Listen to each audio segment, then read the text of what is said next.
Well, there goes the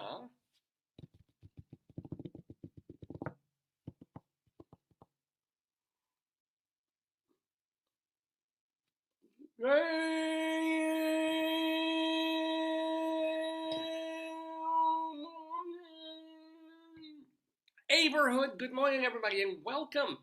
Welcome on this very first Saturday in the month of November to the Dave's Gone By Facebookio, Podcastio, Programmio of the stream with me, Dave Lefkowitz. My darling and adorable wife will be joining us in a little bit, and I'm so thrilled that you are all here to partake in our usual mix of humor and talk and culture and interviews and all that kind of stuff that we've been doing since October of 2002, back when we started on terrestrial radio. Now, of course, we are this Facebook show that we do Saturday mornings between 9 and noon and thereabouts. And yeah, thereabouts the whole idea of the program. If you have no idea what this show is, neither do I. And we've been doing them now 964 plus times. And I'm still not sure what each episode is or represents. It's a mix. It's just off the cuff stuff, some planned stuff, interviews, of course, specific segments that we do, and then the rest of it is just pointless, ridiculous nonsense, which really does constitute about 80 to 90% of our waking natural lives. So, let me tell you what's going to be on this particular episode of the program. Well, first of all, we didn't do a show last week. We skipped one, just as we did the week before. Week before we had a program. Week before that was Yom Kippur. You know, not the most religious Jew, not the most good Jew, nor the most good person, nor the most good broadcaster. No, but yeah, Yom Kippur is a day that I take, so we were off that week, came back the week after that. But then, last week, my darling and adorable wife had a conference to go to in Buffalo, New York. And so we were able to creep around there for like 3-4 days and see the sights of Buffalo. And I'm going to wait until she's with me to talk about that later in the program today, because we've got some stories of Buffalo. It's a pretty cool place, and particularly the hotel where we stayed, where I'm like, I ain't afraid of no ghosts, and yet a ghost got me back, big time. Anyway, so we have that. I'm going to talk about the Buffalo trip, also Greeley times, because my wife and I lived in lovely, lovely northern Colorado for about 13 years when we were both teaching out there. And so while we were there, there's a newspaper called the Greeley Tribune, a real newspaper, your basic daily newspaper job. But they have a sense of humor there, and what they do is they strip the identifiers out of transcripts of phone calls that come into the Greeley and Evans, and not even Fort Collins. It's just that little area there in northern Colorado. And phone calls come into the police department from people who need help because they see something weird going on in the neighborhood, or they fear a crime is being committed or about to be. And sometimes those are scary, real things, and they're not funny at all. And sometimes they're actual crimes, and they make the paper in real news stories or front page stories. But these, not so much. These are like, I saw a horse pooping over a fence. Send police. They don't send police. The dispatcher takes the information. They decide whether to send police or not. But the funniest ones make it into the Greeley Tribune every week in a column that they call Coplog. See, here's the paper. And so we love Coplog, and then we take the most enjoyable, funny bits of Coplog, talk about them on the show in a segment that we call Greeley Times. So yes, we're doing Greeley Times, even though it's now been more than 5 years, I think, since my wife and I have lived in Colorado. So we got that.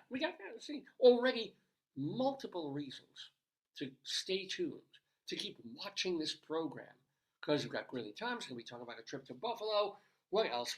We also have again, speaking of Colorado, again, speaking of Greeley, Colorado, my wife and I lived there, and I got it into my head to do and write as many poems about as many places in Colorado as I could possibly come up with. I mean, literally with like a map and an atlas and I think of like names of Colorado to places I never drove to, places I to this day haven't heard of in the state of Colorado, just because I think I can rhyme them 3 times within a Limerick style poem. So I do. And we call them the Colorado Limericks of the Damned, because limericks are supposed to be raunchy and evil and bad and naughty and cute. And so mine tend to fall in one of the above categories. And today on the show, we have a Limerick of the Damned from, and actually this works out perfectly and unintentionally, because I was in Buffalo and we talk about, we're living now in northern Baltimore. This is Balltown, Colorado. Oh yes, my friends. There is a Balltown, Colorado, and I'm nuts about it. So we're gonna have our limerick about Balltown, Colorado. Also, what else we're gonna do? I want to take a little time, probably at the start of the show, to get it out of the way, to talk about the scary, spooky time. No, not Halloween. I'm talking about the elections that are happening on Tuesday. Just gonna give you a little heads up. I'm not, is this program going to endorse someone? Ooh, am I going to endorse a candidate? Or the current president? Oh no, well he doesn't care one bit. I wouldn't be shocked if Joe Biden goes into the booth and votes for the Green Party at this point, or actually if Joe Biden goes into the booth and votes for Donut. But him, her, whom do I say you should vote for? I have to wait just a couple of minutes, and old Dave will be talking about election time 2024 right here on the broadcast. So I'll be talking about that. And then the other thing this week, of what was otherwise a really, really good week. Worms? I'm sorry, what's that, babe? Did you take the worms? Oh, I don't, no, we don't have, that'll be part of the whole Buffalo. The pictures. Oh, use the Thank pictures. you very much, yeah. I haven't, I was waiting to talk about Buffalo till you got here. But also we're lighting a candle and keeping the eternal flame going for some honestly, shockingly unexpected news this week from the family that my cousin David Levine, died on October 28th. And, it's that non-normative aging thing that well, my wife's a gerontologist, and so she talks about that a parent dies, God forbid, right? It's this horrible thing, but you kind of expect it once you reach a certain age. If you're 70 years old and your parent is 95 years old, it's horrible, you miss them, it's sad, but we're 95. It is the normal process of aging, as opposed to parents losing a child young, or a brother or sister losing someone their age and their middle age, not even. So that kind of happened this week in my family when my wonderful, wonderful cousin David, son of Jody and Shelley, and my first cousin, David Levine, living out there in San Francisco, passed, ostensibly due to heart ailment issues that he had been having. It all came as a shock, because I don't know what the internal family knew about his medical conditions. That was kind of kept from the broader reach of us, or at least to me out here. We were close, but we weren't close. So either way, it was just rough, especially because David was on our program back in January. He zoomed in with us. Now David had been on the show in 2003, when we were just a radio show, and we were talking about Prague, because he was living in Prague for many years. My friend at the time and I went to Prague and then over to St. Petersburg, Russia on a trip. And so he met us in Prague, showed us around. I wasn't a beer drinker, so I missed out on, the best places to buy beer in Prague. Like, I don't care. Just tell me the best buildings to look at. But he was great. It was so good to have, on my very first trip out of the country anywhere, to have not just someone, but a family member I'd known since his early teens, probably younger, to you know, to kind of be there to show us around, to go out to dinner with us, to say, look for this, don't look. Here's the history of Prague. Here's the gate, the thing. So he talked about that and talked about our Prague trip back in 2003, a trip that we had taken in the very, very late 1980s, right? But then I had him back on again, just as I said a few months ago. I gave you my phone for the pictures. Yeah, thank you very much. I have that. I have your phone. But I want to talk about David just a little bit. Can I have my phone? Yeah. Here. So he came back on because after moving, he'd been living and working in Czechoslovakia, and then he moved to San Francisco, got a cool job there, and was working there, and so was corresponding with him, I guess, it was my 60th birthday. That was it. And I always like having family on and around, like my birthday or their birthday, if I can get them on. So my big old 60th birthday happened in January. So for the birthday show, I thought, hey, let's get David back on. It's been more than 20 years. And he talked about life with his family in San Francisco and the job I thought he still had, but he gave up in order to create and design aprons. This was his new... Well, his sister worked for Martha Stewart. Well, yeah. His sister Jody, who's a very I'm sure she's a crafty person too. She writes children's books about mice doing crafts, I think. Yeah, who doesn't? Who doesn't? So Jody, and we're talking about people who are in their mid-50s, I think, at their oldest. And she used to work for Martha Stewart very, very happily, by the way, and still doing crafts and things like that. And he had an artistic sensibility too, from, I guess, watching her and being in that family. So he wanted to make, design, manufacture, and sell aprons, and created a company, I think it was called Pookie Aprons, to sell those. And I admit that was a shock too. It would not be in any way this man who was really, really, really into architecture, really apparently into... Look it up. I'm trying to find that picture of him on your interview. Oh, yeah. I know how to do it. Cool. And then he was trolleys up here, which I didn't know. At the Zoom memorial, the funeral that they did just yesterday. Jody was... coughing so much? Because I haven't got my morning phlegm yet. I'm like... So Jody was talking about how he loved trolleys.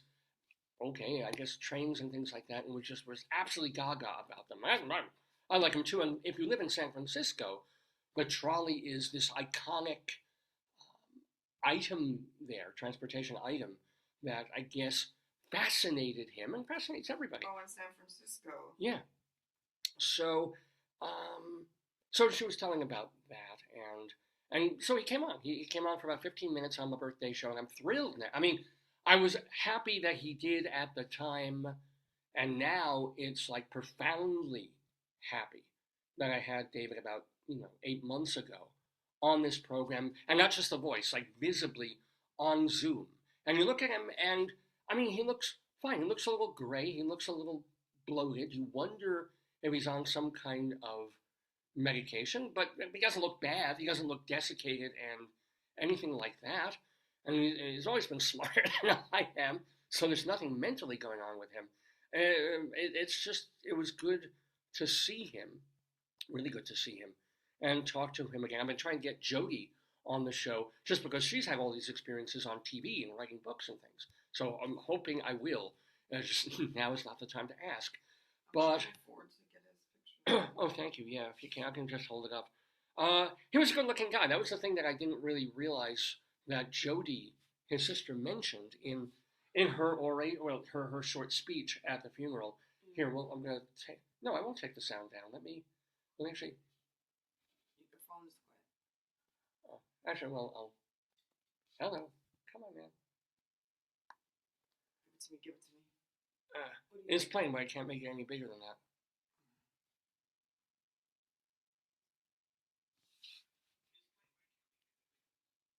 Because you're playing the one you're playing now. You're fine.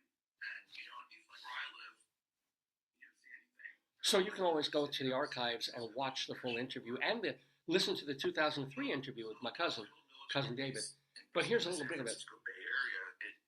It's right next to the Golden Gate Bridge, which is behind me. And Wait. Isn't that though? You're not by a window. I mean, that's your screensaver. That's my screen. Yeah. Yeah, but still, you can. How far are you walking distance from where? Can you, when you walk out your door? We're very close. We're like 2 miles from the bridge. We can see it from our bedroom. Sweet. That is sweet. Oh. By the way, your bedroom. You have Mary, your lovely wife, and have 2 kids. Alex is 18, and Margaret's going to be 20. 18 and 20. I mean, when you were but holy crap!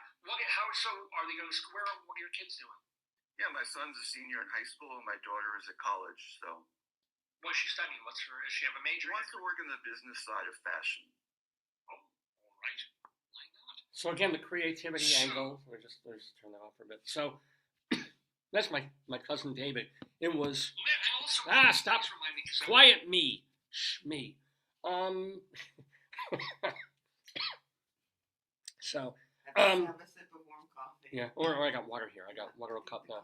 Cut my phlegm. So, and it was interesting. Jody was telling stories about how when they were in high school, all the girls would like pass her notes and things and ask about her brother because he was a hottie. I was even listening at the man's funeral. My cousin is dead. I was jealous.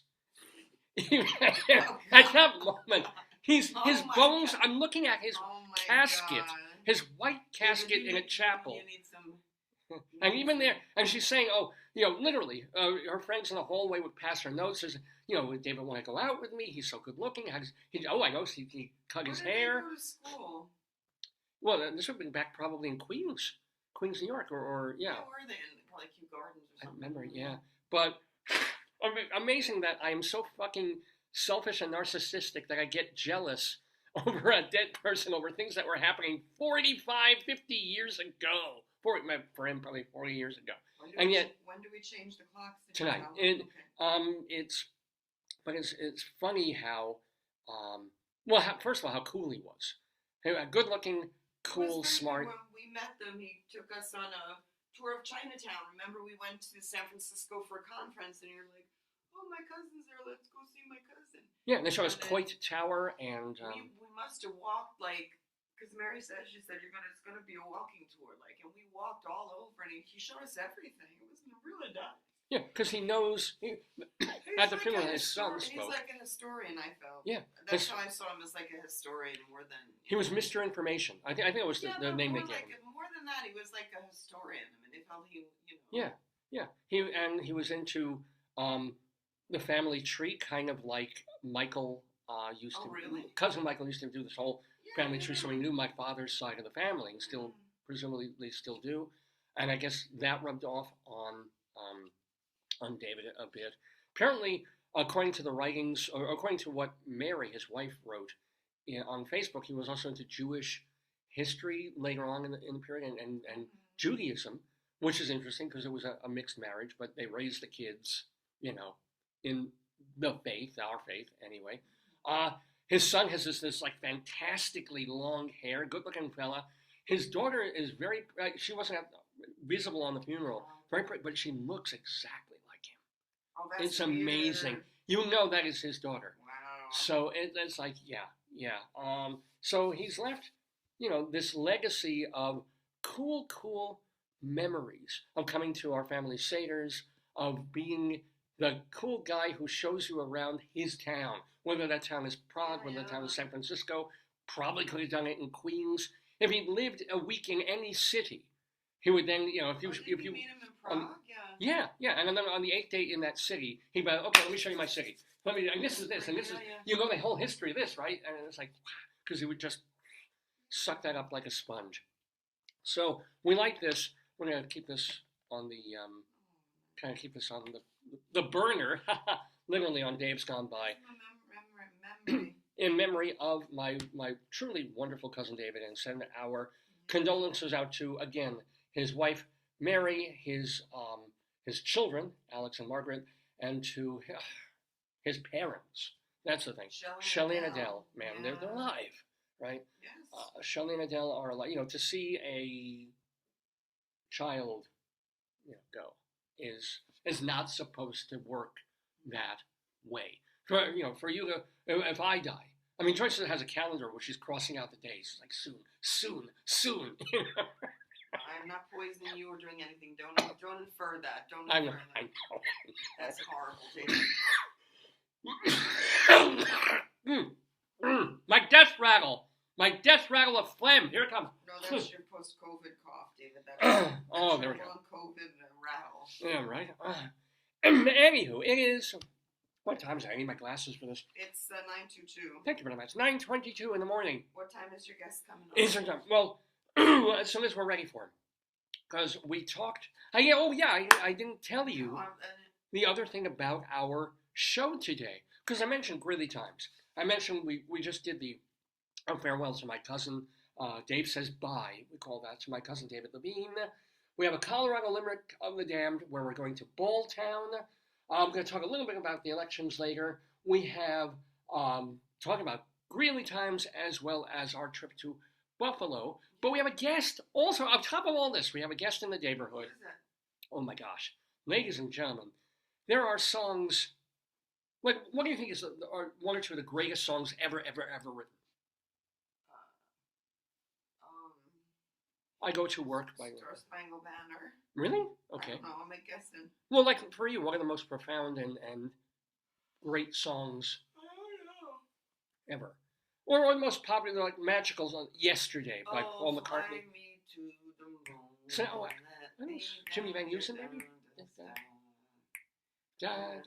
Fly Me to the Moon, a classic song. Like a Rolling Stone or Blowing in the Wind by Bob Dylan. And yet, ladies and gentlemen, there's a song that is the equal of, peer of, or perhaps Baby Shark? Baby Shark! But no, the people who wrote Baby Shark are Korean. We probably wouldn't be able to talk to them. Oh, it's fine, I know. Yeah, but... Is it Governor Hochul? Governor, I would love to have Governor Kathy Hochul on the show, but no. This is a man who has been a stand-up comedian for 43 years now. 43 years, slogging away, going across the country, doing his tours, having some pretty big success and smaller successes as well. Also a musical comedian, in that he's one of those guys who's funny, does funny stand-up, and then will come up with a really, really funny song in between to mix it up and carry out his guitar, which is what brought him notoriety, probably most of his notoriety, on the Bob and Tom Show, which is a very popular syndicated radio program that has run for decades. And it was on Bob and Tom for a very long time. He actually wrote songs and appeared on and did radio programs with Danny Bonaducci, the former Partridge Family guy, the guy who did radio. God. Yeah, what? Was he a wrestler? I think he did it as well, you're thinking maybe Andy Kaufman, but he was... No, he was stunt. No, yeah. he was a wrestler. Danny Bonaducci became a wrestler? I think so. Check. Because he's this tiny little, Was Danny Bonaducci ever a wrestler? According to Wikipedia, Dante Daniel Bonaducci is an American retired radio personality, actor, television personality, and professional wrestler. Whoa! I told you. You're all right. I sort of didn't believe. He did beef himself up. He wasn't like a little red turnip that he was on the Partridge Family. Professional wrestler. Oh my God! But he got buff. He did. There he is. I mean, as we saw in that wrestling documentary, it's fake, but you have to be, a stalker. The Buffalo discussion. Well, hold on. Well, because you asked about the guest. We have a guest coming on the show. Oh my God, honey. Yeah, dear. Oh, is it Danny Bonaducci? Oh no, is this Danny Bonaducci? Does he have nipples like Bruce Springsteen? What is? I don't know what's going on there, but What? He looks great. What are you talking about? He just won a match. Look at those abs. He looks fabulous. What? I don't know. I think Danny Bonaducci. What is Bonaducci? According to Wikipedia, Dante Daniel Bonaducci is an American retired radio personality, actor, television personality, and professional wrestler. Well, Bonaducci. I think it's Italian for having a really good douche. Massengill tried that when they were marketing in Rome, but It was on the Dick Van Dyke Show. at that point, Wow, he would have been like a little sprout. That was pre-Partridge. Probably an infant almost. Maybe. From a friend of Richie or something. Anyway, so he worked for a long time with Danny Bonaducci, wrote songs for that show. They co-hosted. His dad was a TV writer.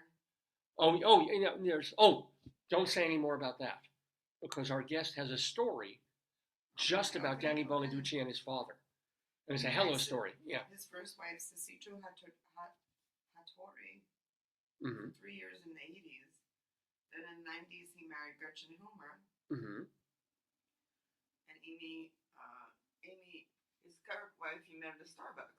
Oh, it must be great. And he's retired. He's got to be very, very rich. Not from the Partridge Family, but from, he did succeed very strongly in radio. And I think he did some reality TV. He was friends with David Cassidy. That's good. Shirley Jones. Yeah, he said they were his, real second family, of a family that he didn't have. He did a lot of drugs. Yeah, that he did. And I'm guessing I don't know if he did steroids as a wrestler. He looks pretty naturally. Here he had, in 2023, hydrocephalus-related surgery after difficulty walking and maintaining his balance. Well, he's a wrestler. He got slammed in the head. Oh, yeah. My dad had hydrocephalus, but that was from birth. genetic, yeah. He said he retired in 2023, and he's going to relocate to Palm Springs, California. Time for him to take his well-earned whatevers and surviving and go and live. He was in the Fight short film. Okay. They're saying By the way, I want to make clear, we don't have Danny Bonaducci on the show today, but we do have the man who's worked with him, a man who worked with Jay Leno, and so far as friends with Jay Leno, and has done comedy with and for him. So this is a guy named Tim Cavanagh. Tim Cavanagh, maybe I've seen him do stand-up. Who is Tim Cavanagh? According to Wikipedia, Tim Cavanagh is an American journalist and screenwriter based in Alexandria, Virginia. Different. Okay. Cavanagh, Cavanagh. There's no U. That's this one. Is it him? Yeah. I can't see the picture. Yeah. American screenwriter and journalist. It says here, American comedic musician. There we go. That's him. Many programs, 99 Dead Yes! Baboons. Yeah, wait. Yes! You just said it. Say it again. He was a regular guest on the Danny Bonaducci Show, Bob and Tom. Not a lot about him. Look at his Wikipedia. It's tiny. Well, he didn't become a movie star. He didn't become... There's also an American blogger and editor. That's why he's, Oh, so he also writes. Yes. But what did you mentioned the song that he wrote? I don't see it anymore. What happened? You on Wikipedia, it was one of the first things they mentioned, that he does write funny novelty songs, including sometimes parody songs, including a song that gained tremendous popularity on my beloved Dr. Demento show. Now, he did write one song that Demento played a while called I Want to Kiss Her Butt, She Won't Let Me, which gets some pretty good rotation on the old Demento shows and probably still does on the new ones. But most famously, most beautifully, most magnificently, he heard... There's just a problem I have found. It's finding Purina dead baboon chow. There he is. What a halfling snorkeling device with 99 dead baboons. You're not infusing this with... How's your mother? How's your aunt? How's your father's skin diving suit? Yes. Can't you see it's a dead baboon? I don't... Yeah, out of context, the lyrics. We talk about September Song, we talk about Gimme Shelter as being major works of the songwriter's art. Some of the great songs of Joni Mitchell. 99 Dead Baboons, my friends. Based on Nina Hagen's 99 Red Balloon, which was actually a German song. 99 Luftballons. Yep. Sky. Is that 99 Luftballons? What happened was, this is really true. There was a German band called Nena. And actually, everybody thinks it's Nena was this girl who was his friend to them. No, the band was called Nena. And they did a song called 99 Luftballons. 99 Luftballon. It was such a huge worldwide hit that they did an English version called 99 Red Balloons. Wow. It was the same band. Okay, good. Same band, same singer. Well, that's good that they got to, because not somebody took their idea. And then Tim Cavanagh had heard 99 red, he knew 99 Luftballons, heard 99 red balloons. And he thought 99 of Dead baboons. What would you think next? I mean, that would be the natural go-to. So 99 dead balloons, it's in terms of writing, it's a little uneven. Some lines are funnier than others. Yes. It's but not like the fish one. Fish heads? Eat them up, yum? Oh, Kippadaga's! I wanted to interview Kippadaga, but he's dead. Well, that's hard to do then. It is, yeah. Be a very quiet interview, which never happens with me. So, chickens are flying, chickens are flying. Here we go. Whee! Here comes a chicken. Here comes a manta ray. Here comes a sting. Speaking of great songs, here comes a stingray. Here comes a chicken ray. There were 6 of them. I don't know how. They're in there. They're in there. I think we have more than 6 now. Yeah. Here we go. Whoa! Chicken. And it's funny. We were just talking in my class this week. Chickens? Well, about Jimmy O. Young's autobiography. I think you're going to need this when you do the interview. He talks about El Pollo Loco. I forgot about this. Yes. You'll need that for the interview. There'll be a lot of chicken sarcasm. There might be. But you actually read one of the greatest lyrics of all time. What? Because however uneven the song lyrics are for 99 Dead Baboons, he did come up with this thought of, if you have dead baboons sitting in your living room and you want to take care of them, and want you to use them properly and have them like you have to feed them. But they're dead. That's why. Where do you find, and Tim Cavanagh thought of this, Purina Dead Baboon Chow? I remember the first time I heard this on Dr. Demento, I almost passed out laughing at the sheer sickness and derangement. Did your father enjoy this song, or was this after he was...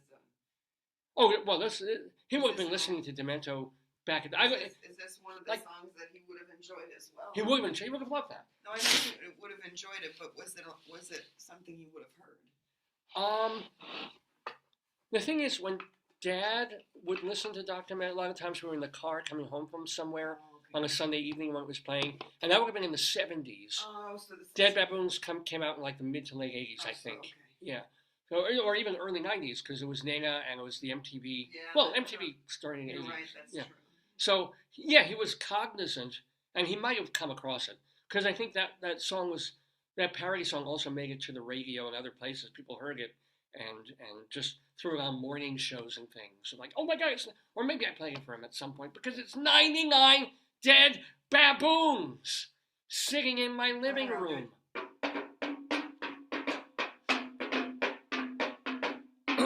And so as much as, we realize that Stephen Sondheim was probably the greatest of all American lyricists, and that Bob Dylan is of course certainly up there, McCartney and Lennon, for his one shining moment of Purina Dead Baboon Chow. Was he a one-hit wonder? Well, no, he wrote dozens and dozens of one-minute songs. He's more like a one-minute wonder, Tim Cavanagh is. He's also done, this man was on the radio for like 30, 40 years, all these different programs, writing songs and going up and doing corporates and doing stand-up comedy. As a matter of fact, how can I even forget? We will mention it later. The reason we're having, sorry. I think you need something warm, honey. Later, babe. The reason we're having Tim Cavanagh on this week is that this week, if you're in the middle of the country, he's going to be playing in, I think, Indianapolis, St. Louis. Stand-up. Songs? Well, his stand-up includes him and his guitar. Does he sing 99 Dead Baboons? Of course. I'm not going to guarantee it. Yeah. But I'm saying that he might, as a request. Or he'll certainly sing some of his other songs, that's for sure. So it's a mix of stand-up and comedy novelty tunes. And he's on, it's a double bill. He's sharing the stage with not sharing the stage. He's on a bill with his old longtime friend, Emo Phillips, and Tim Cavanagh. Here, give me the thing, I'll show you. Doing comedy. Oh, yeah, if you don't know who Emo is. Yeah. Emo Philip. I can't do the He voice. looks like the person from Devo, right? Well, he's got like the Prince Valiant haircut, and he talks like this. I'm back to doing Stefan Zucker. I can't. Who is Emo Phillips? According to Wikipedia, Emo Phillips is an American actor, stand-up comedian, writer, and producer. But his hair got a little, Yeah, he's more normal looking now than he used to be. But yeah, you'll see him immediately. You'll have seen him on television. Very, very brilliant and funny. Why don't you put on your new hair? You know, that's a great idea. So this is Emo with classic emo hair from back in the day. Do you think like that helped him, like Carrot Top with being red haired and curly? Like, do you think the gimmick helped the performer? I think in terms of Emo's case, it was the persona as much as anything. He did That voice. it said, let me see. It said he did a lot of voice work. Sure. You hear Emo Phillips's voice. There's no other person who really, well, except maybe Stefan Zucker. Nobody else who really sounds quite like Emo. I like to shop at downtown Downers Grove. That's one of Emo's. His name, guess what his real name was? Eric? Emo Phillips was Philip Sultanek. Ooh. He makes use of paros. Is that a figure of speech? Spoken in a wondering falsetto voice. It's this childlike delivery. Wisdom of children, idiot savant. Yeah, that's the persona, this idiot savant kind of voice. Possibly mentally disturbed, nervous, and highly intelligent. Yeah. Shifting standing positions, end to end on stage, playing with his hair or clothing. Yep. Self-deprecating, ironic humor. Geeky disco vaudeville inspired. That's what he said. Geeky disco vaudeville inspired, which, by the way, this show is certainly inspired in the same way, as you can certainly tell. He was on Miami Vice and Weird Al, and he was 8 out of 10 cats. Oh, was he really? Mm-hmm. Was he really? We didn't see him. No, I get 8 out of 10 He cats. was in Dr. Katz, That makes Therapist, home sense. movies, Space Coast to Coast, and Adventure Time. That may all and make sense. Slacker Cats. Yeah. Wait, there's a show called Slacker Cats? I don't know what it is. Yes. Yeah, no. The only one, let's face it, the oddball out there is Miami Vice. That's trying to imagine Emo Phillips on Miami Vice. I have a shipment of cocaine. I tried to bring the coke in, but the bubbles just hurt my A lot nose. with Yeah. Weird Al. Oh, sure. Yeah. Well, they all kind of sort of came up in that same era, in a way. And he came up in the era of Tim Cavanagh, who's going to be our guest in the Daverhood in just a little while. That's cool. Yeah. So really happy to have Tim Cavanagh as our guest, talking to the one, the only, the Jewish Rabbi Saul Solomon, who is here also. He survived the High Holy Days. He made it through Yom Kippur and Rosh Hashanah and even Shmini Atzeret to but now he's back in full bloom, in full blossom, and he'll be talking to Tim Cavanagh later in the program. So that's this episode of the Dave's Gone By show.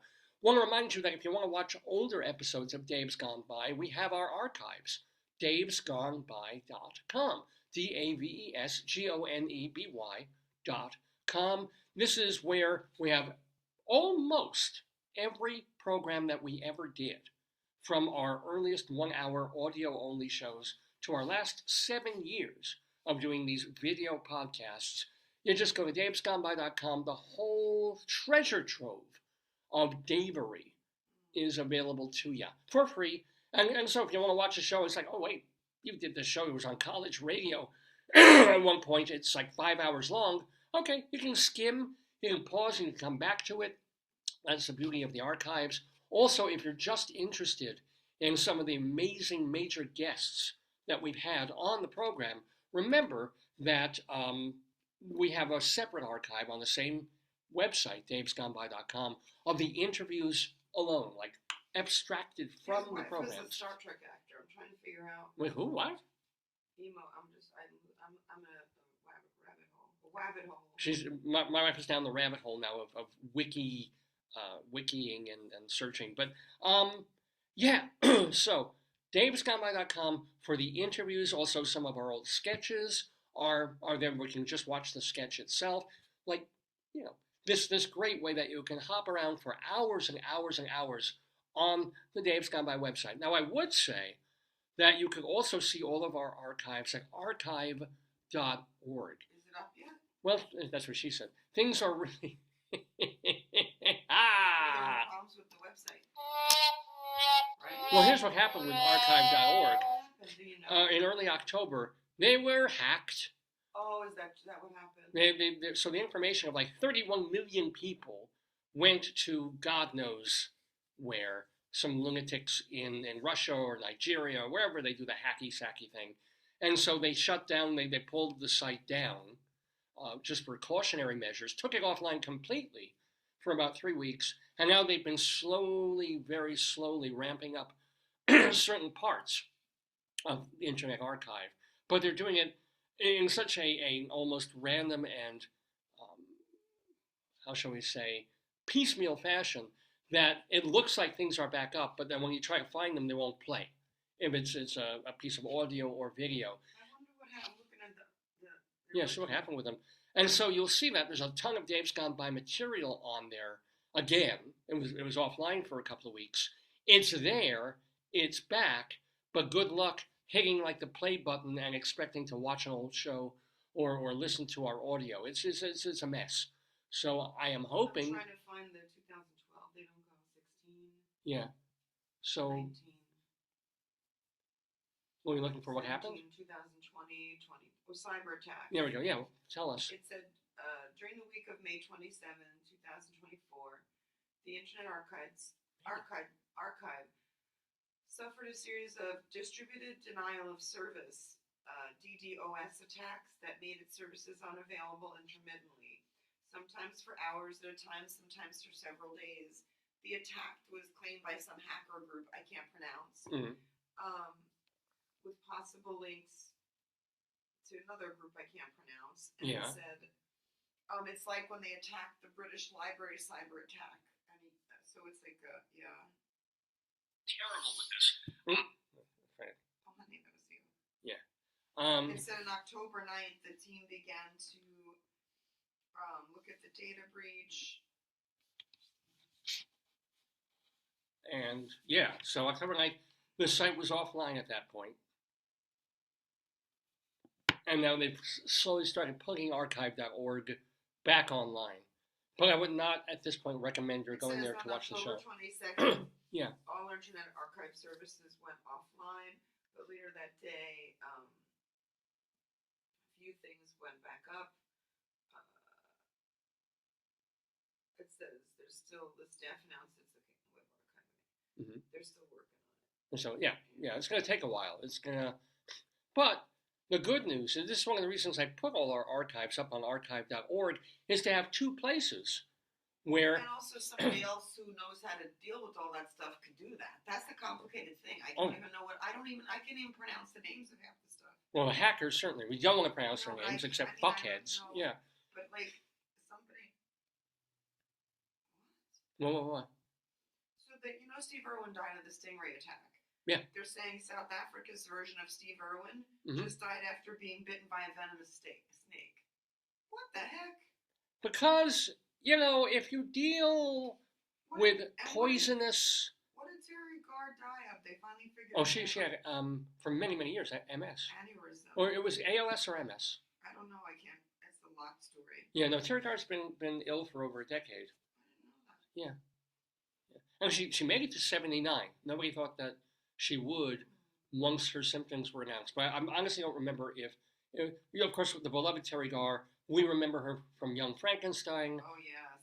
She was in a very funny short film with Steve Martin called The Absent-Minded Waiter. Yeah. Burmese pythons in South Florida. Why would you want to? Why would you? No. Why would you? Oh. Who else? Look What? at this.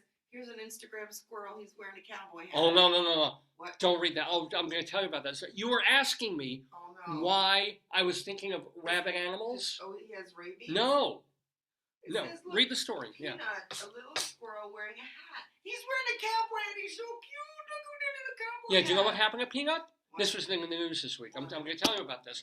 So, Yeah. Peanut, there's this squirrel that was abandoned by its mom. Raided his house. Yeah, well, then read the story, yes.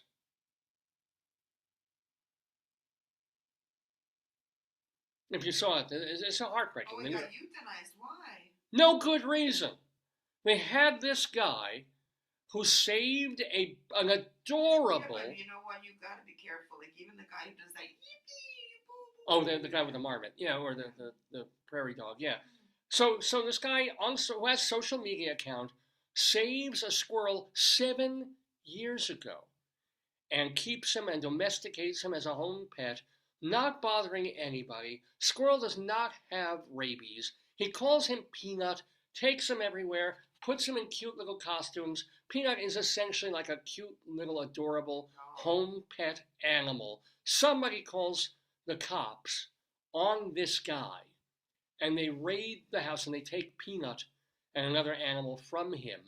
He doesn't know what's happening to them. How do they find where he lives? So I'm sure a neighbor probably said, the guy's got animals in his house. No, it's probably somebody on maybe he has like this channel that Peanut has. I want to figure out what Terry... And he wasn't hiding because he was posting on social media. And probably somebody saw on... She had MS, honey. MS. And he was posting on social media, so anybody who wanted to get at him, it's this guy, he's got squirrels and whatever.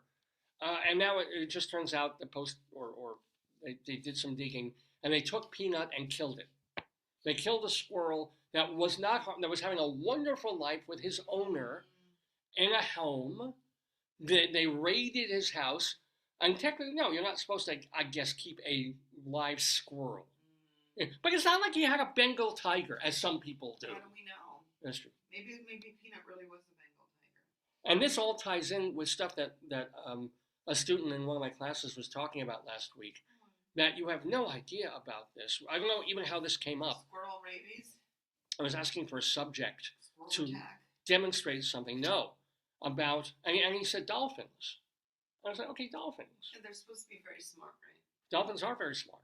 And they're beautiful, and they're cute, and they do tricks. And according to the stand-up, I've looked this up too, and he was saying, no, I've been, studying. They're evil. Dolphins are like the most... They attack boats. I don't think they're evil. They are the most fucked up creatures in the whole sea. What's the deal with dolphins? The Dolphins will be playing the Bills tomorrow. Why? They're just a team. No, the dolphins will take... Oh, I mean, the dolphin, fish mammal dolphin things. They're mammals. Yeah, which means that, like most mammals, they have evil inside them. They're like cats. They'll play with their food. Are dolphins considered evil? A look at their darker side. Yeah.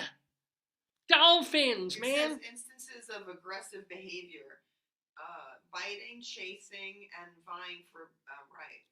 They will get between a mom and her calf. Behavior, yeah. Physical violence. They're bad. And they got the teeth. We don't think of them as having like these teeth, but they do. They're worse than like whales. Sometimes they're bullies. What? Dolphins are like monsters of the sea. They're bad. Aggression. They're aggressive. Yeah. Who knew? They're like, what is the bird we have that does that at the feeder? What? Oh, cardinals. So you told me one bird, he's like knocks the other birds off the feeder. Yeah, cardinals Apparently they're playing the Dolphins and the Bills are playing tomorrow at 1. Well, if we'd stayed in Buffalo, we could have gone to see them. Oh, well. Because, yes, my wife and I were in Buffalo last weekend. I do want to talk about that. We also have our Colorado Limerick of the Dam coming. We're going to Balltown. Play the interview, and can you get my tea and breakfast? And then your tea's there, but yeah. I drank it. Oh, all right. And then after that, we can come back and do the Buffalo one. We've got Buffalo coming. We've got our Colorado Limerick. We've got Greeley Times to do. Oh, wait, yeah. Lots of cool stuff. I want to talk a little bit about the elections. Take the pictures, or you want them from here? You got a lot of pictures. Well, we'll do that for when we get to the Buffalo segment. So why don't show them our new friends? Who's that? Ask if Well, anybody, this is for Hanukkah. can you do a public service announcement and see if anybody has seen these, because we can't locate them on the interwebs or anywhere. So yesterday, we decided to stop at Target, to do a Target run. And we see that they're already, because Halloween was a day ago, finally, they can empty the shelves. It's time. You got a $5 costume from Halloween, so don't say. I'm not they have like a few shelves of Halloween discounted, which is what you expect. And then already starting with the Christmas crap, already starting with the Hanukkah stuff, including these guys, which we rescued him immediately. These are, here we go. Here There's two sets, so that's one set. So that's... We believe they are what?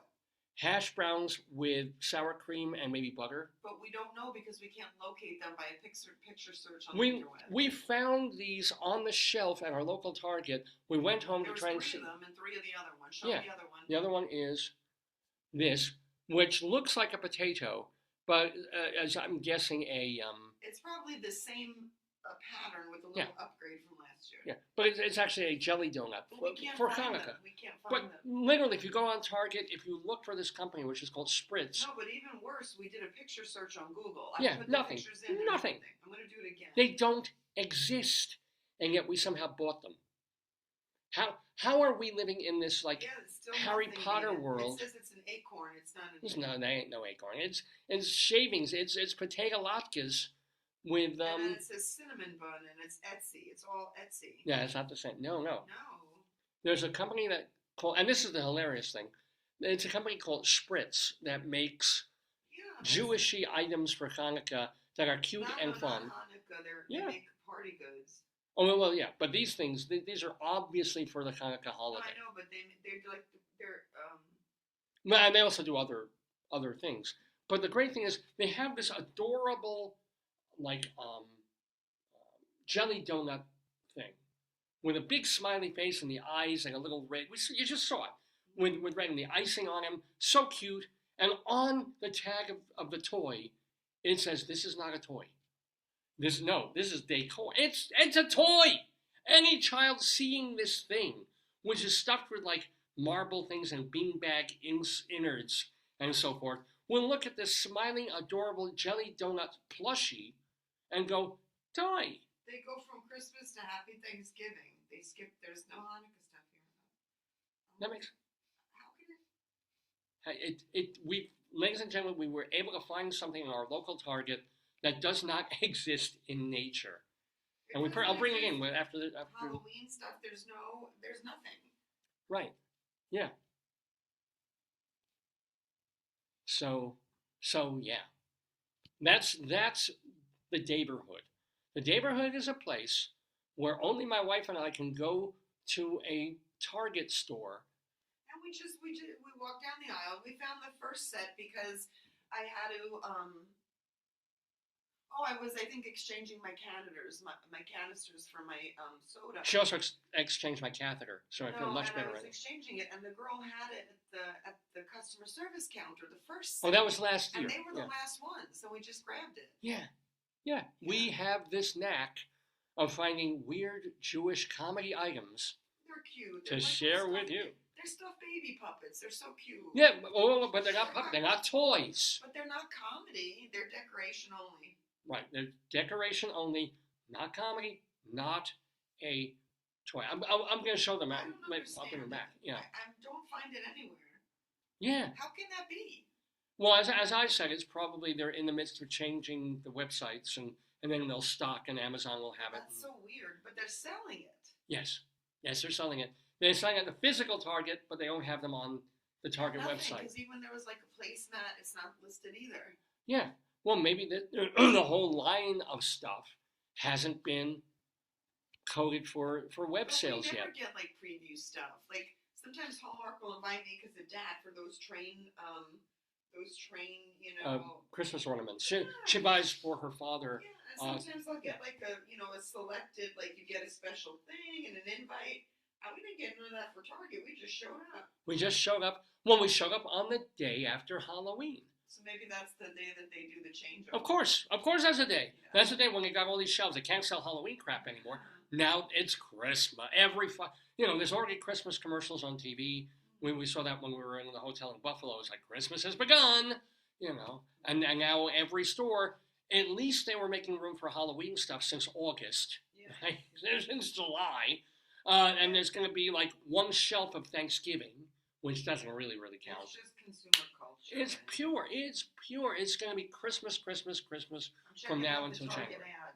Candy. Yeah. Candy. This is old. Yeah. Yeah. Not a thing. I don't know. Although we're only 3 weeks away from Black Friday, and I want to buy a couple of blacks. I think it's about time. Objects. It doesn't exist. I can't believe that. Well, keep checking every day. I guarantee within a week, these things will be online available. It'll say, "Oh, I want to buy this at Target. Do you have it?" And they will have it. Or they miscoded it or something like that.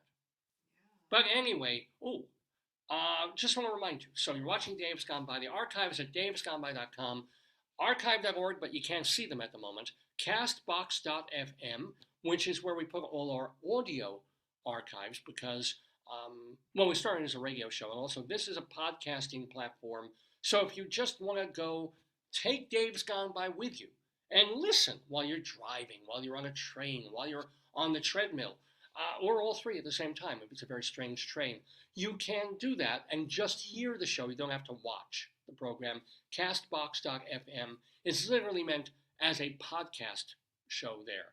And then where else? Well, we have a YouTube channel, and we do have this Facebook page. So many ways to stay connected to the Daverhood. Well, it's almost 10 o'clock in the morning, and you are watching the 956th episode. No, 965th episode. A little dyslexia there. 965th episode of the Dave's Gone By show with me, Dave Lefkowitz, my wonderful and adorable wife, and we do have our special guest in the Daverhood. His name is Tim Cavanagh. He has been a stand-up comic for more than 4 decades, and he is appearing in the Midwest this week. He's doing dates with co-billing of the great Emo Phillips, and they're going to be in Indianapolis on the 6th, St. Louis on the 7th, and then 2 shows on the 8th and the 9th in his home city of Mason City, Illinois, or his home state, Mason City, Illinois. TimCav.com for information about him, but any information you want is going to be given to you over the next hour as Tim Cavanagh chats with the one, the only, the Jewish Rabbi Saul Solomon. So let me just share Mr. Screen. I think that'll work. Okay, should have lowered all these things. Let's lower that. Let's lower that. Let's lower. Come on. Let's lower that. Let's lower that. Let's lower that. Can you lower that? I'm trying to all these things up from like my notes from teaching and everything. Get rid of that. Get rid of that. Thank you. Yay. Now here's a picture of Tim Cavanagh. I'll get it for you. So we've got that. There he is. Very cool. 99.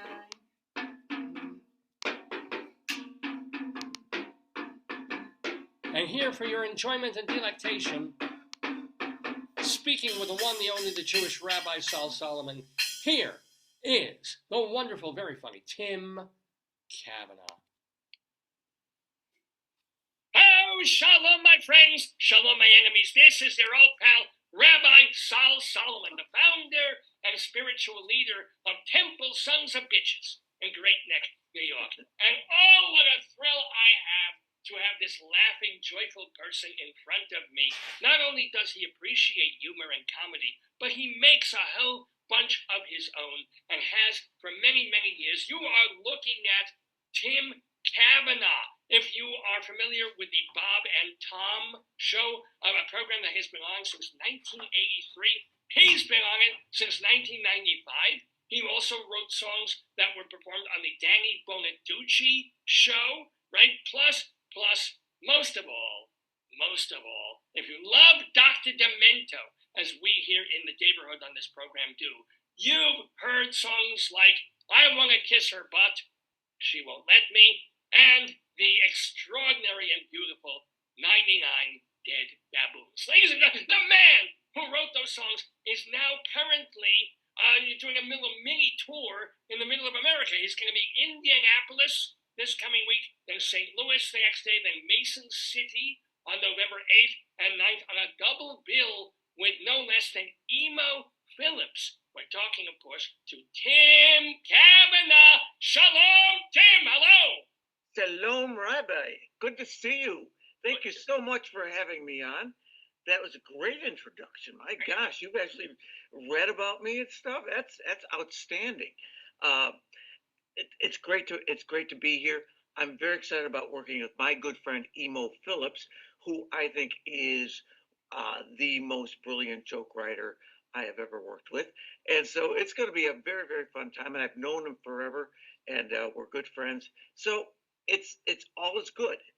And it's great to be here with you guys in the Daverhood. And this man does his homework, because we were talking briefly before we started taping this, and he was saying, oh, he watched segments, and he thought I was so hilarious and bright and witty and handsome. So I'm going to say nice things about Dave, but wonderful things about me, which is fine.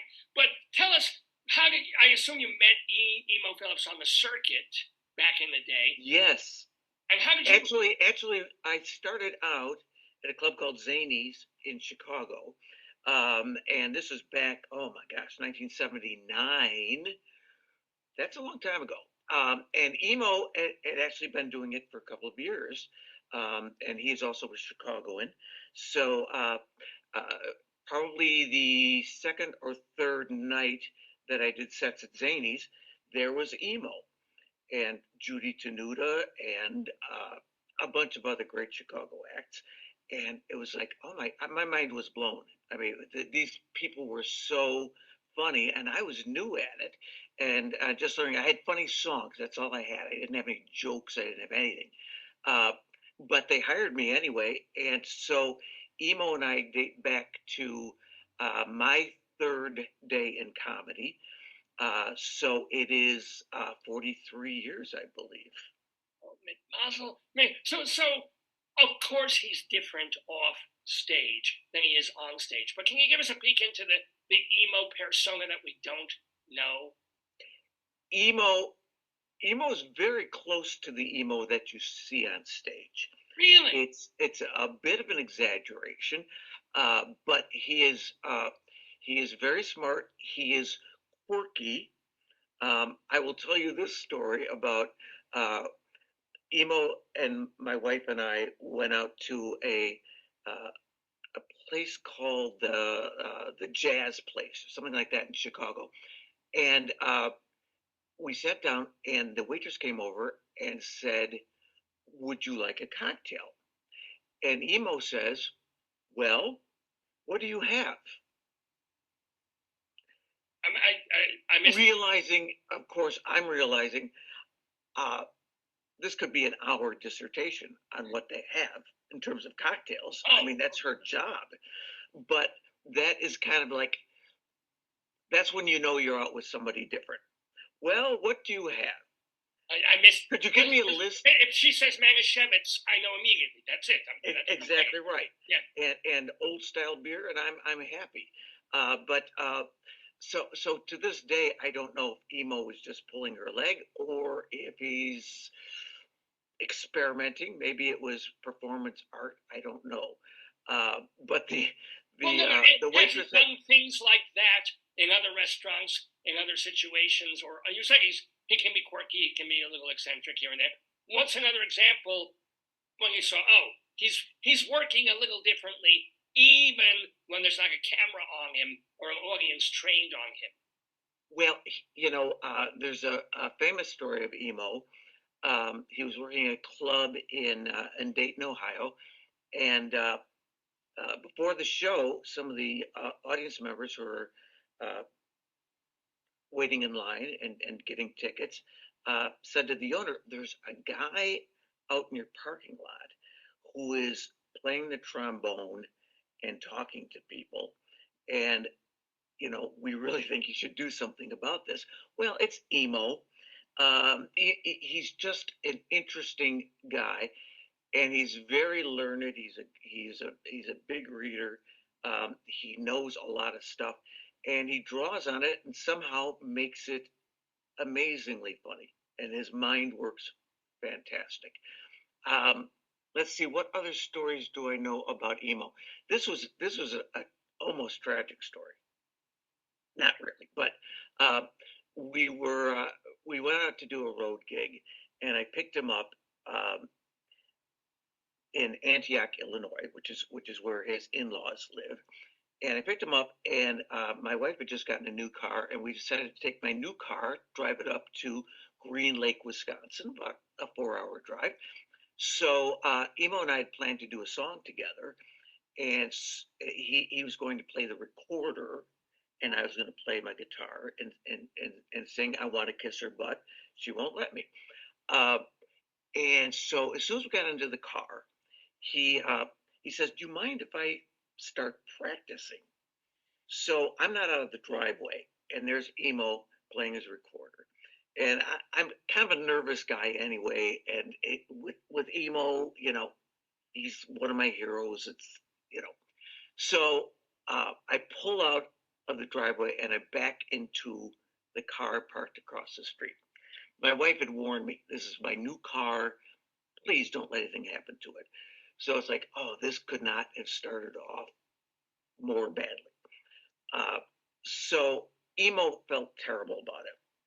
Was it distracting to you that he not only damage was minimal, and he apologized. He said, "Oh, Tim, this is so distracting. I shouldn't have been doing that. I don't know. It was like you were driving with Lola Falana and a lava lamp sitting next to you. It's like, okay, all right. I've done that. I have done that with Lola. No. Not in a lava lamp. I confused them. No, Chica Rivera she was in a lava lamp, and then she was doing all the songs from Chicago. Fantastic! Fantastic. I think we've all had Charo experiences too that we would maybe not want to talk about on the air. Don't tell my dear wife Miriam, Libby, and our 22 and a half beautiful children. There's things that they should not be. The half child is that it's not a stepchild, it's a half child. We're waiting for the head to take its proper shape. It's still there. I understand. You blow long and it caves in. It's a problem.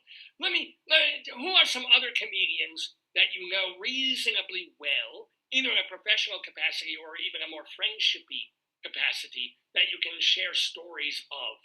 And forgive me for the dangling participle there. Well, I have worked with a lot of great people. I did a lot of work with Jay Leno back when he was doing clubs, and still, hands down, the best club comedian I have ever seen.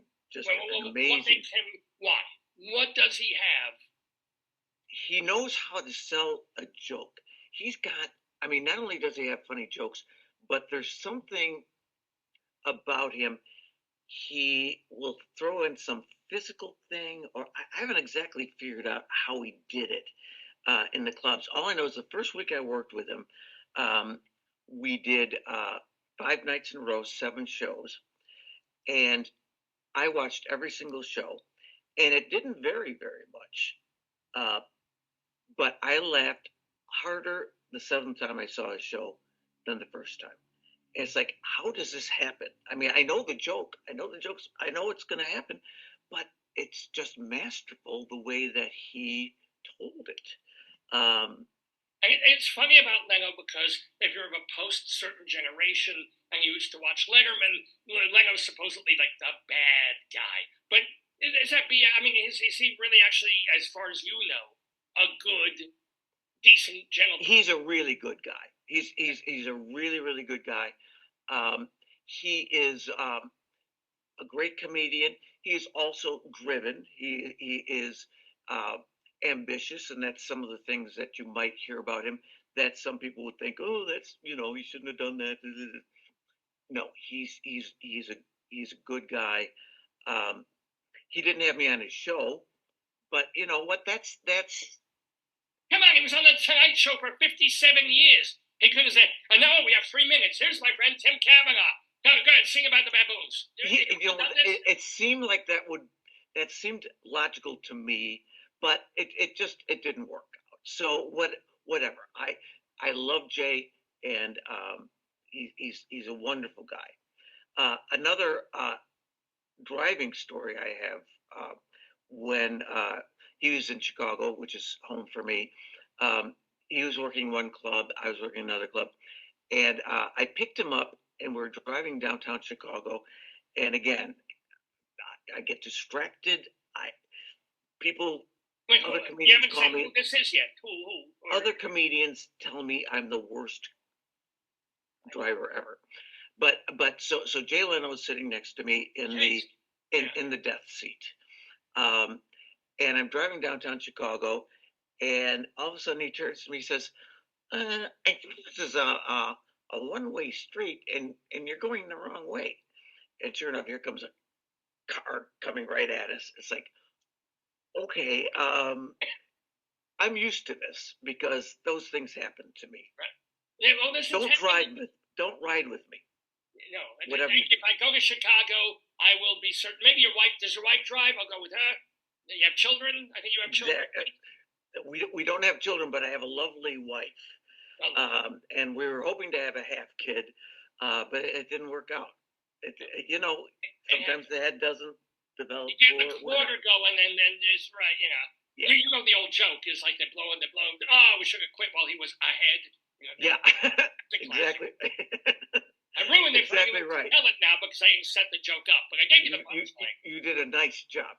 Thank you. One more Jay Leno story, and this is I'd been doing comedy maybe 4 years, and Leno he didn't have the night show yet, but he'd been on Letterman, a dozen times. So after the show, we go to a pizza place in Chicago, and we're sitting there having a dinner, and a couple guys come up to us, and they look at us, and they say, "Are you Tim Cavanagh?" Yeah, I said, yeah. Well, yes, I am. I said, right. We think you're so funny. We love you. That's terrific. I said, well, this is Jay Leno. Oh, hi. Oh, Tim, you are so fantastic. They didn't recognize. No thanks, but did he set this up? No. But he kind of accused me of setting it up. He said, so you take me to where all your shills hang out. It's like, but it was a nice moment for me. Yeah, because no here's the big guy, and hey, you come to my town, and people love me here. So you have to put up with my driving. What would you say is the best gig that you ever got in your 40 something years? 43 years. 43, halava, yes. I've done probably the biggest show I did. I mean, in terms of attendance, was probably about 10,000 people, outdoors, in Iowa. Again, middle of the country. That's where like I know you or something. You look quizzical about it, but it's there, and somebody's got to work there, and so I did. It was part of they do a big bicycle, not motorbike. I've got a guitar. I just screwed up. They have a big like bicycle marathon across the state once a year. It's called RAGBRAI, and each town that has it, there's like an influx of 10,000-20,000 people, and these are small towns, so it's a big deal, at least to them. So Tipton, Iowa, decided to hire me to entertain the crowd at night after they've done bike riding all day, and they're going to the next stop. They've still got another 300 miles to go, and so it was the biggest crowd. It was in a sense kind of the scariest crowd, just because it was so big and it was outdoors, and it had a nice stage, but I mean, there's people as far as I could see, because it's not like the Ellipse in Washington. It's not like, you've got a big field in front of you. It's like around their train station, and it was like, okay, and there's 10,000 people, and they're all bikers, which is I've terrible. I've got to keep their attention. And so I did that, and they laughed. So it was okay, and they paid me. And so I'm remembering back to when Steve Martin made it super, super big. Oh my God, 70s. yeah. And he started playing like 30,000, 40,000 state. And he's like, you're not even doing comedy anymore. You're just saying something, and the audience is laughing that they're there. Right. Did that feel like that, or could you still connect when you had 10,000? I did. I had to connect because I'm not Steve Martin. So a lot of people knew me from the Bob and Tom radio show, which was very, very big there. So they kind of knew of me, but it's like, is this guy funny or not? Well, Steve Martin, as soon as you pay your ticket and you go in, you know, and you assume he's going to be funny. I've never met Steve Martin. He is one of my comedy heroes. I talk about a guy with courage and commitment. He goes on Letterman. First of all, he's always, whatever he does, even at this point in his career, when he does a talk show, he's always prepared. He's got like a little bit that he's going to do that he's never done before. He'll tell you he's never done this before. And sometimes it doesn't go well. I saw him do a Letterman shot, and it was like song and dance, and he was all over the audience and whatever. And it was just like, it wasn't that great. But he never bailed. He never took the easy way out. He didn't break character. He went with it. And I said, that guy has balls. He said the word. I did. I said it. Lots of balls. I know, Rabbi. I know you are a religious man, a holy man. Yes. Once this gets back to Great Neck and your congregation there, they're going to be disappointed that you didn't reprimand me. At least didn't say, "Oh, he has a dick." Then, no, I didn't say. I did not say that. No, you did not say that. I will not deny it. I won't deny it. Well, you haven't seen. And this is not the place or the time. So tell us some fun stories about your years doing radio. Doing radio, well, radio. Bob and Tom and all the Bob and Tom have been wonderful to me. For those people who aren't familiar with it, it's a syndicated morning radio show, all comedy, and they're really great people. It's in Indianapolis, which is in Indiana, which again, not far from Iowa. This is back in the Midwest. We tried to name states alphabetically as much as we could. So you've got Michigan and Minnesota right next to each other. Got it. So anyway, Bob and Tom are based in Indianapolis, and they're really great people. And for years, I had heard, because they weren't syndicated in Chicago, I'd never heard the show. And I got booked into a club in Indianapolis. And they said, on Thursday morning to promote the club, you'll go and do Bob and Tom. I said, I've heard of them, because I have a couple of friends. Bob and Tom, blah, blah, blah. It was like, okay, I've never even listened to the show. With this show, I actually looked at a tape from, you have archives, and I checked them out, and it's like, well, this will be fun. But Bob and Tom, I just walked in just totally blind. It was just one of those mornings where things worked. I do funny songs, and they love funny songs. And that morning they just said, well, do you have another song? Do you have another song? Do you have another song?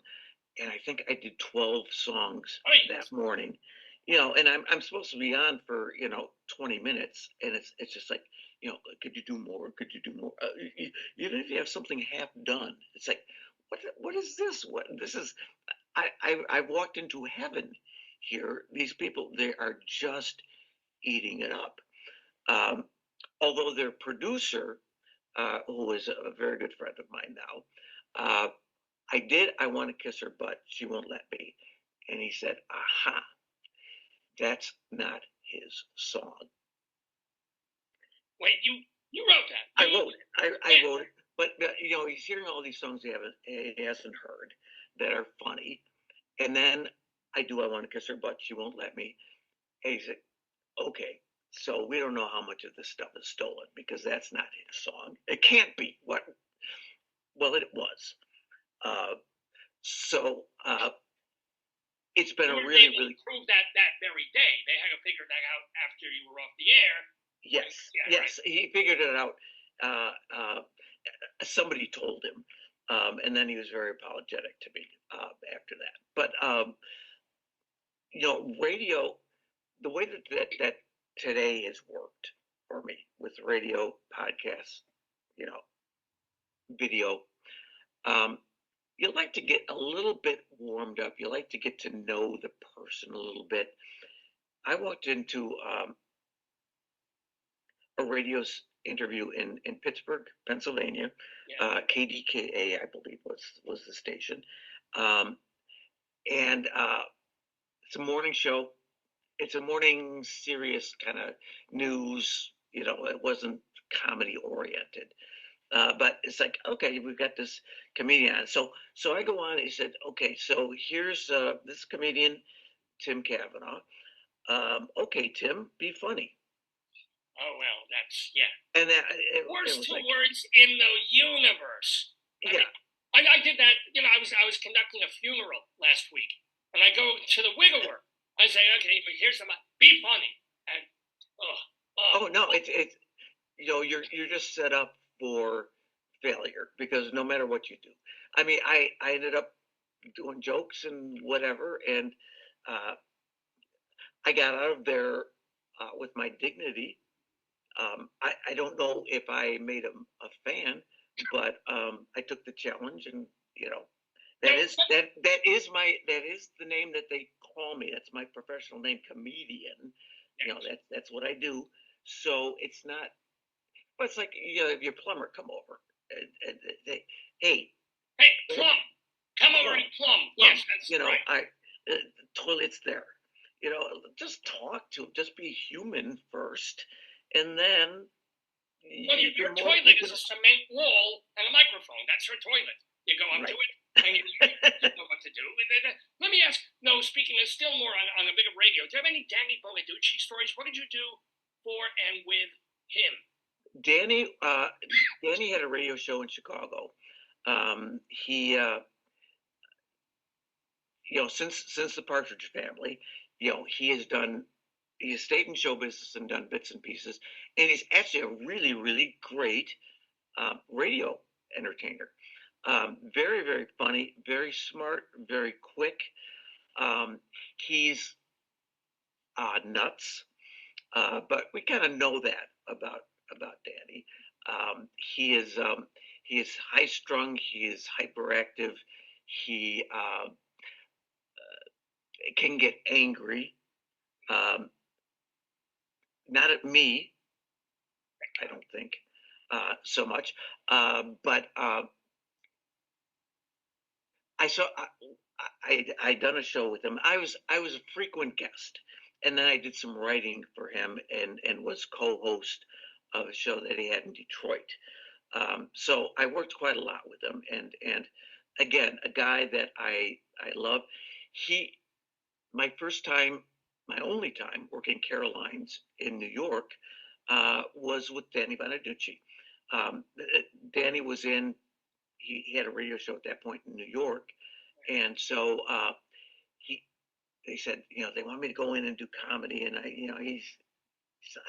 do comedy. He's really funny. But he's not a stand-up comedian. He's not a stand-up comedian. He said, I need somebody to go in there with me and do comedy, and then I can go up and do something. So that was my introduction to Caroline's, it was a really fun night and great people. And Danny did fine, but I felt like, okay, he respected me. You're the professional comedian. I'm in a comedy club. And we got ourselves we booked a lot of comedy clubs together after that. Well, So it worked out great. So I had an interesting, fun relationship with Danny. I'm trying to think. He's famous for he punched out a transvestite in New York. Who hasn't? He's trying to serve me a bagel. It's the only way you can find out if they have a penis. Sometimes you have to punch them. And okay, that's a joke. I'm not encouraging that. You know, Rabbi. Yes. I'm Catholic, so I was going to say, please forgive me. I don't know if that's in your bag of tricks. No, Jews don't forgive. We don't forgive. We don't forgive. We'll just get revenge. Takes a while. All right. Everybody hates us for it, but we, go ahead. Well, I understand that. Okay. Yeah. Don't make me punch you in the penis. This would be best. So anyway, one of the hardest stories, one of the hardest introductions I ever got. Danny and I were doing a benefit for abused kids in Chicago. Yeah. And it was at the Park West, very, very, very nice venue. Probably 2,000 seats or whatever. A benefit, big money, a lot of people. And Danny is emceeing it, and there's a number of comics on. And before I go on, and I'm the closing act, he says, well, before I introduce my good friend, Tim Cavanagh, he said, I don't like to talk about this very much, but, when you saw me in the Partridge Family, that kind of became my real family, because they were kind to me, and they were nice to me. My father abused me, not sexually, but emotionally. He would have cigarette burn marks from this man, who was a comedy writer and a successful script writer. And I don't know what he had about. This is, Danny is 8 years old. He's on the Partridge Family, and he's abusing this kid, and it was horrible. And Danny goes on and he's telling this story, and he starts to cry, and it's like, oh my God, and I'm gonna. And here's Tim Cavanagh. Be funny. And that's pretty close to how it was. He said, oh, okay, I'm sorry. Okay, well, here's comedian Tim Cavanagh. It's like, oh, geez, okay. And again, it's like, I love Danny. It was a cathartic moment for him. It was a cathartic moment for everybody in the audience.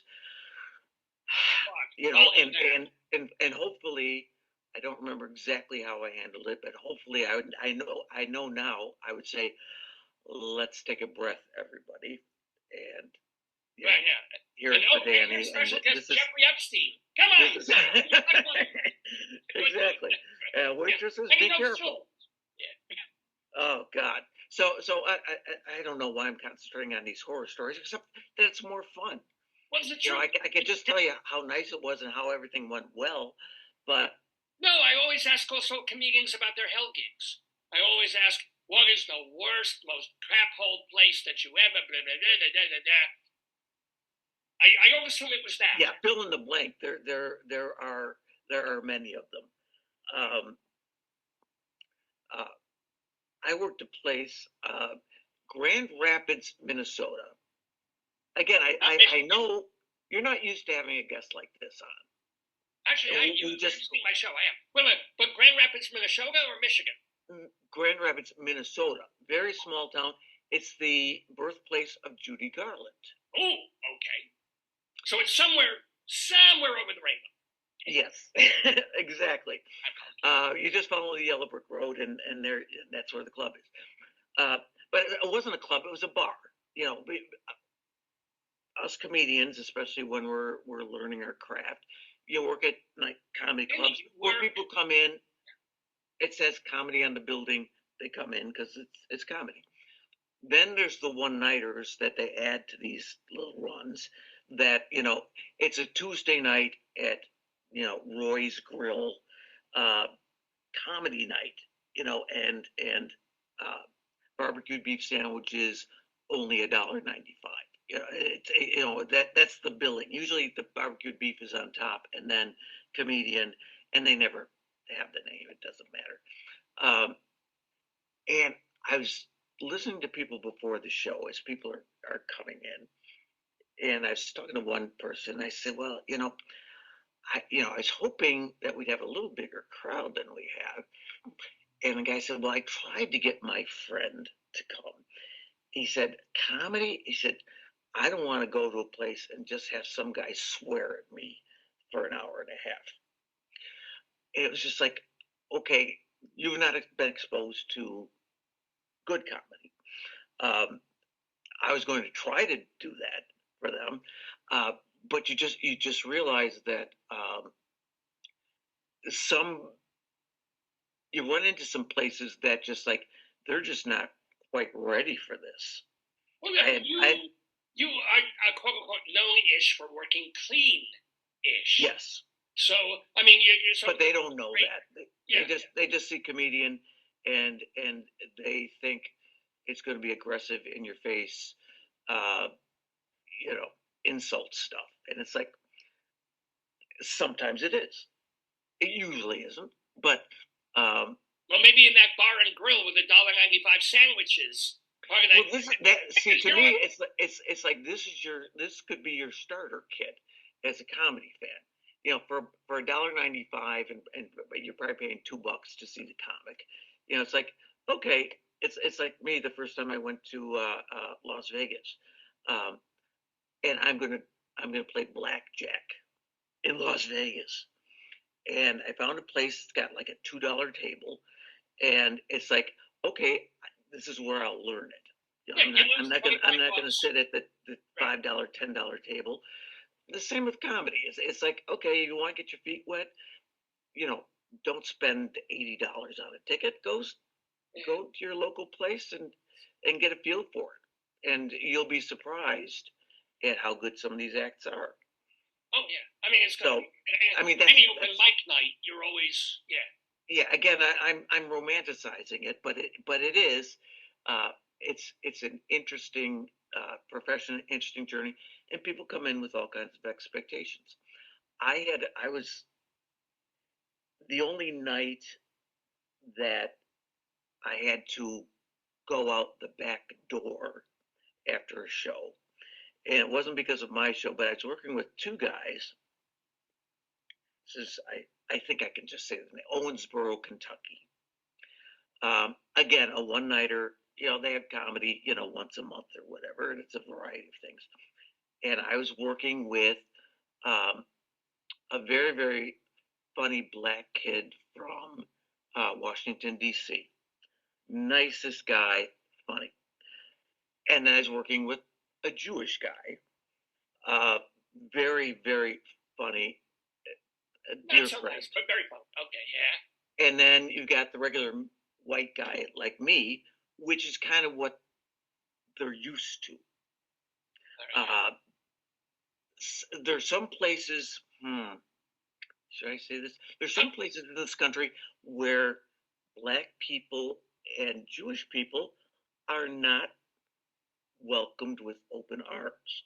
Really? And it's wrong, and it's horrible, and that's that. I mean, the blacks I understand, but the Jews, this is. The Jews are wonderful, and the blacks are wonderful. They're all wonderful. I love everybody. You know that. You've talked to me for 15 minutes. So were they heckled badly? Was that the deal when they started? They heckled. They heckled, and there were actually threats that were expressed. Wait till we'll see you in the parking lot afterwards. And the black guy who knows Washington, D.C., I don't know, this may have been his first trip to the Midwest, and you don't think Owensboro, Kentucky's not the Midwest. That's the South. Owensboro, Kentucky is the South. So it is the South. Well, and that's what I learned, interestingly, that night and many other nights. Although the South creeps up into southern Illinois and southern or you get. And again, I don't want Southern to. Maine, amazingly enough. It does happen. So anyway, the two guys I was with were scared to death. I'm driving, and I'm a nurturing person. I care. I said, yeah, we got to get out of here. And we went out the back door, got in our car, avoided any trouble, and got out of there. But it was the first time that I felt real danger. How long? This was the 1980s? Yeah, probably mid 80s. Okay, I was just how long ago that. Yeah. Hey, well, so you don't know. I mean, it's like people say, you do stand-up comedy, you've got to have, boy, that takes courage. I got into it because I didn't know any better, and I was stupid but funny. So it worked out for me. If I'd known, people say, I could never do that. It's like, yeah, you can. But if you want to see how stupid and funny Tim Cavanagh can be, you're going to want to go to Indianapolis on November 6th. You're going to want to see him in St. Louis, Missouri on the 7th, and then in Mason City, Illinois, his home state. That's happening on the 8th and the 9th of next week. And he will be appearing, of course, with the great Emo Phillips. Remember that if you want to find out more things about Tim Cavanagh, it's timcav.com. Not Cav like a moo cow. CAV. Timcav.com. But we're not done with you. We haven't even played any kind of music yet. So I want to ask you, before I even forget or we run out of time, I want to know the genesis of your parody version of the Nena song, 99. Well, it was 99 Luftballons. 99 Luftballons. And then it's by Nena, who was a German artist and had a big hit in Germany with 99 Luftballons. And then she did an English translation, 99 Red Balloons, which was a big hit. And my wife and I were on a road trip, and it had been a long drive, and the song came on, and I just started singing stupid, goofy words, and we were so tired and so giddy, we laughed at everything, and it was just the silliest, stupidest song we ever did. But that's what people came to know me for. So can I do it? Yes! Yes! All right. Tim Cavanagh, 99 Dead Baboons! This is a song, again, to set this up properly, I'd heard the German version of the song first, and I really liked it. Then I heard her English translation, and I was disappointed because what you're singing in German, what you're singing in English, not even close. I mean, I took nearly a semester of German in school, so I know a little something. It's an anti-military song in the German one. It's yeah, well, again, I don't even want to even mention Germans and military. No, it would never occur to us. No. Those don't go together, or shouldn't. Anyway, so I came up with a new English translation of 99 Red Balloons that I think is a little bit more accurate. A couple lines I'm not real sure about, but I do the best I can. Here we go. Hello, Bobby, my old friend. It's good to see you once again.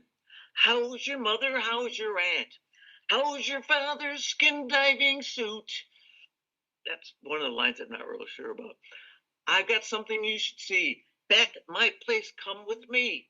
I've got some brand new furnishings, plus 99 dead baboons.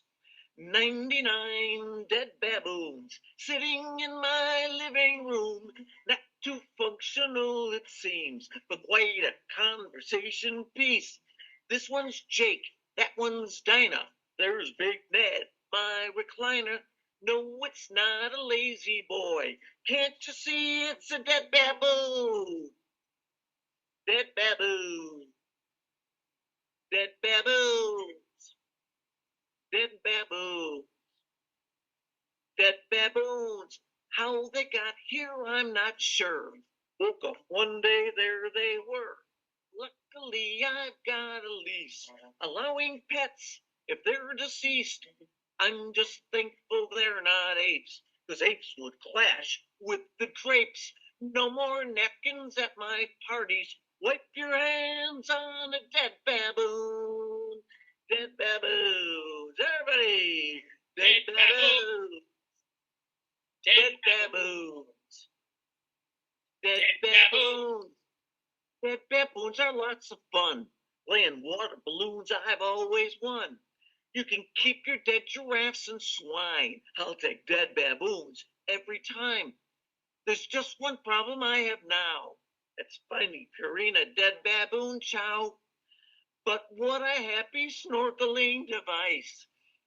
That's the other line I'm not real sure about. With 99 dead baboons. Dead baboons. Dead baboons. Dead baboons. Everybody, dead baboons. Ladies and gentlemen, Cavanagh. I have to. Was that line part of the car trip? I think one of the greatest lines in the history of novelty song comedy is about the Purina dead baboon chow. Thank you. That was part of it. That was all on it.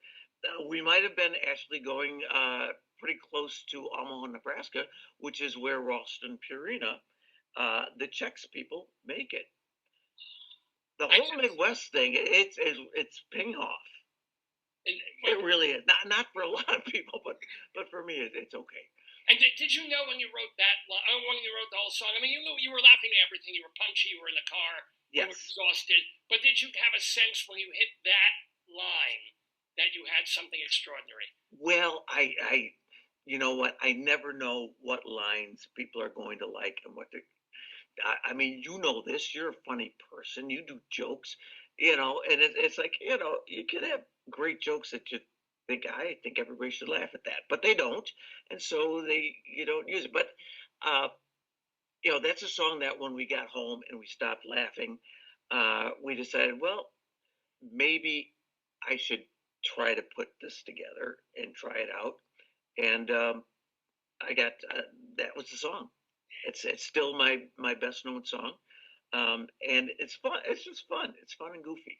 I mean, it's a parody. You don't always write parody songs. You also write. No. I do a lot of original songs, but I still do some parodies, and I have a lot of fun with them. And you still write them. You still write brand new ones, and you still write. Yes, yeah, absolutely. Are you those people like Alan Alda in that Woody Allen movie, walking around with a tape recorder, like I just thought of it. Or do you carry index? What do you have a process for getting started? I always have a pen, and because I'm sitting at my desk, I don't have this in my pocket, but I always have a notebook.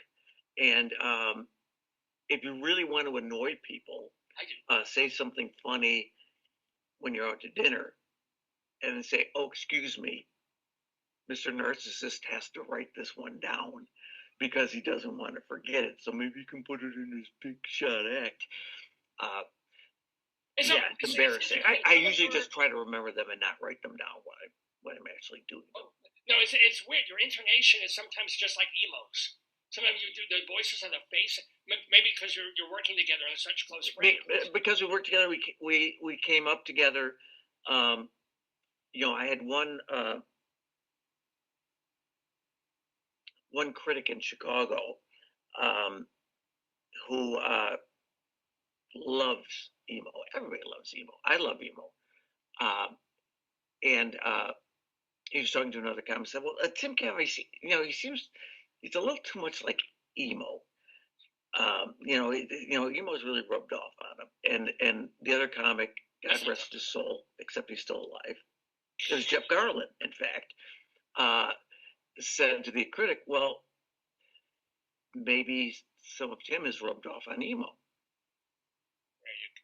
I'll take that. I mean, I don't believe that, but it's like, well, thank you for standing up for me, because I'm not stealing from emo. But it's and in fact, we do as many shows together as we can. I mean, we're both in different places, and he's in LA and I'm in Chicago, whatever. But we love to work together. And what he does and what I do are really different. But if they're facial things and intonations. Yeah, it was something that I noticed when you started doing these different. But let me also. Well, I usually don't do any characters like, hey, you stupid big shot actor. But that doesn't sound like emo either. But well, there's a. But I did. No, I know. I know. And the more I work with them, the more you fall into that. And I try not to be emo or anybody else. Well, and emo is one of a kind. Working with someone for a very long time. You've been married for, what is it, almost 50 years? Almost 50 years, yes. 47, as a matter of fact. Mazel McGlick. So, yeah, it's worked out well. I've got a great wife, and she understands what I do, and she's funny herself, and we've had a blast doing this. And so your life has put you on the road, I'm sure, a lot. I mean, yes. Work that you say, all right, the next 3 weeks I'm gone, or does she sometimes come with you if it's more local? Or we did in the most active touring years, she traveled with me. So I mean, we probably did the road together 20 years, and then we finally could afford a decent place to stay. And once we got a house, she said, "Okay, you go do the road. I'm happy where I am." It gets old. Not for me, because I get the applause every night, or most nights, or the raspberries, or whatever it is that they. I don't think you get a lot of raspberries this day. Oh, speaking of which, before I forget, we've been so happy in this and that, except for the child abuse thing, which is so. Yeah, I shouldn't have brought that up. No, you shouldn't, because now I'm going to bring up cancer, because okay, you survived cancer. I am very, very, very lucky. Unlucky to get cancer, as all cancer victims are. But I was diagnosed 4 years ago with pancreatic cancer. I was very, very lucky. I actually had some symptoms which normally people don't get that. Well, you woke up and your pancreas was on the floor gasping. That is a signal. That is a. Well, you know what? And then the spleen started screaming, "Help me! I'm lonely! Help!" So we had to do the proper removal of the pancreatic tumor and a third of the pancreas. So yeah, it was. They found the cancer early, which is the only reason that I'm still here, and got great medical care at Northwestern Medical here in Chicago. Great institution, and it was really a life-changing experience. And I'm learning that I look at things a little bit differently. My wife thought, oh, okay, now that he's gone through this, he's going to be less nervous. He's going to be less anxious, because it's like, once you've done that, what are you afraid of? Well, you're still who you are, and you're still afraid of everything, and you're afraid it's going to come back, So. Well, they also say that when people have near-death heart incidents and things like that, they actually go through depression if they don't die. Right. So there's you have to go through. You go through a lot of things. The hardest part of my recovery was getting back on stage, because they removed a third of my pancreas. Well, they didn't take out your funny bone. All right. Yeah, but they might have. You don't. The whole thing is you don't know when it's all done. They took out my duodenum. They took out a tenth of my stomach. They took out my gallbladder, and did an amazing job. And then afterwards, I had some complications, some respiratory things. I was on a ventilator. It's just, it's a horrible. I mean, fortunately, I was unaware of a lot of what was going on. But I had to go through some physical therapy because I was laid up for 28 days or whatever, so you can't walk after that. So you go through a lot of things, and one of the weirdest things, the therapy that I went through, but also through speech therapy and the other one that I can't remember. Speech therapy and occupational therapy. And speech therapy, I thought, well, I can talk. I'm still able to do that. But they're checking your cognitive ability. Because there was that 30 years ago. I don't know. Yeah. Yeah.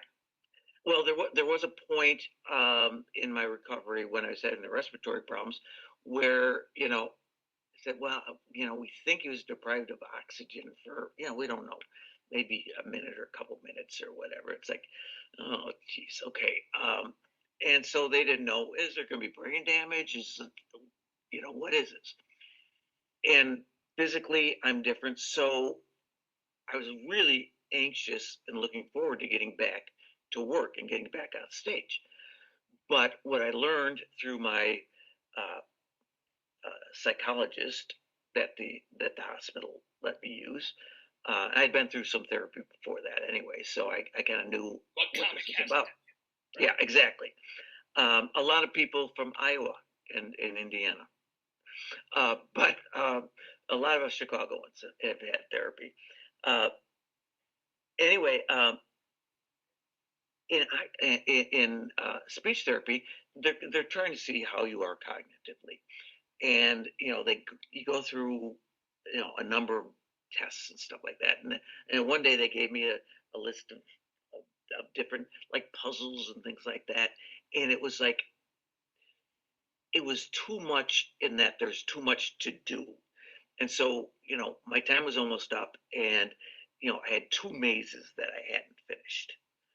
And so like, okay, I got a minute to do these mazes. It's like, okay, well, I like to think that I'm okay at mazes, but I didn't get them done.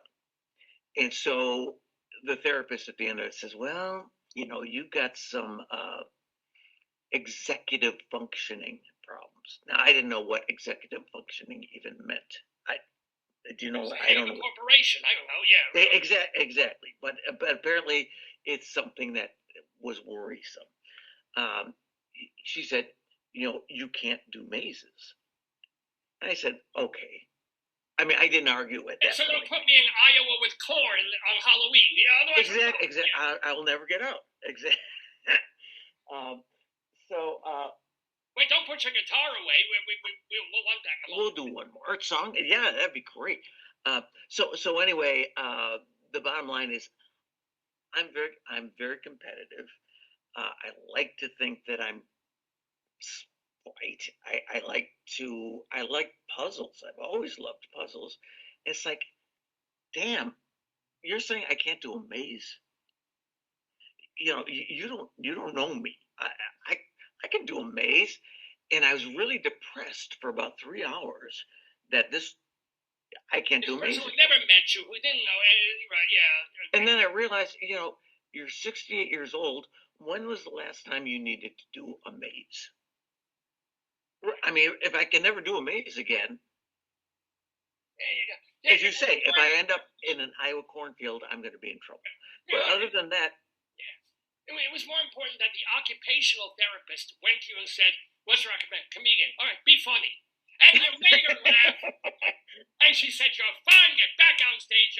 So let me remind people and tell people again, you can see Tim Cavanagh in the middle of the country. They're not like New York and California, like the real places. There's Indianapolis on the 6th, St. Louis on the 7th of November, and then 2 shows in Mason City, Illinois on the 8th and 9th. For all things Tim Cavanagh, including what else he's up to, grabbing a copy of his music too, it's timcav.com, TIMCAV.com. So I want to, first of all, thank you incredibly much for being so delightful and so fun, even though you're not Jewish.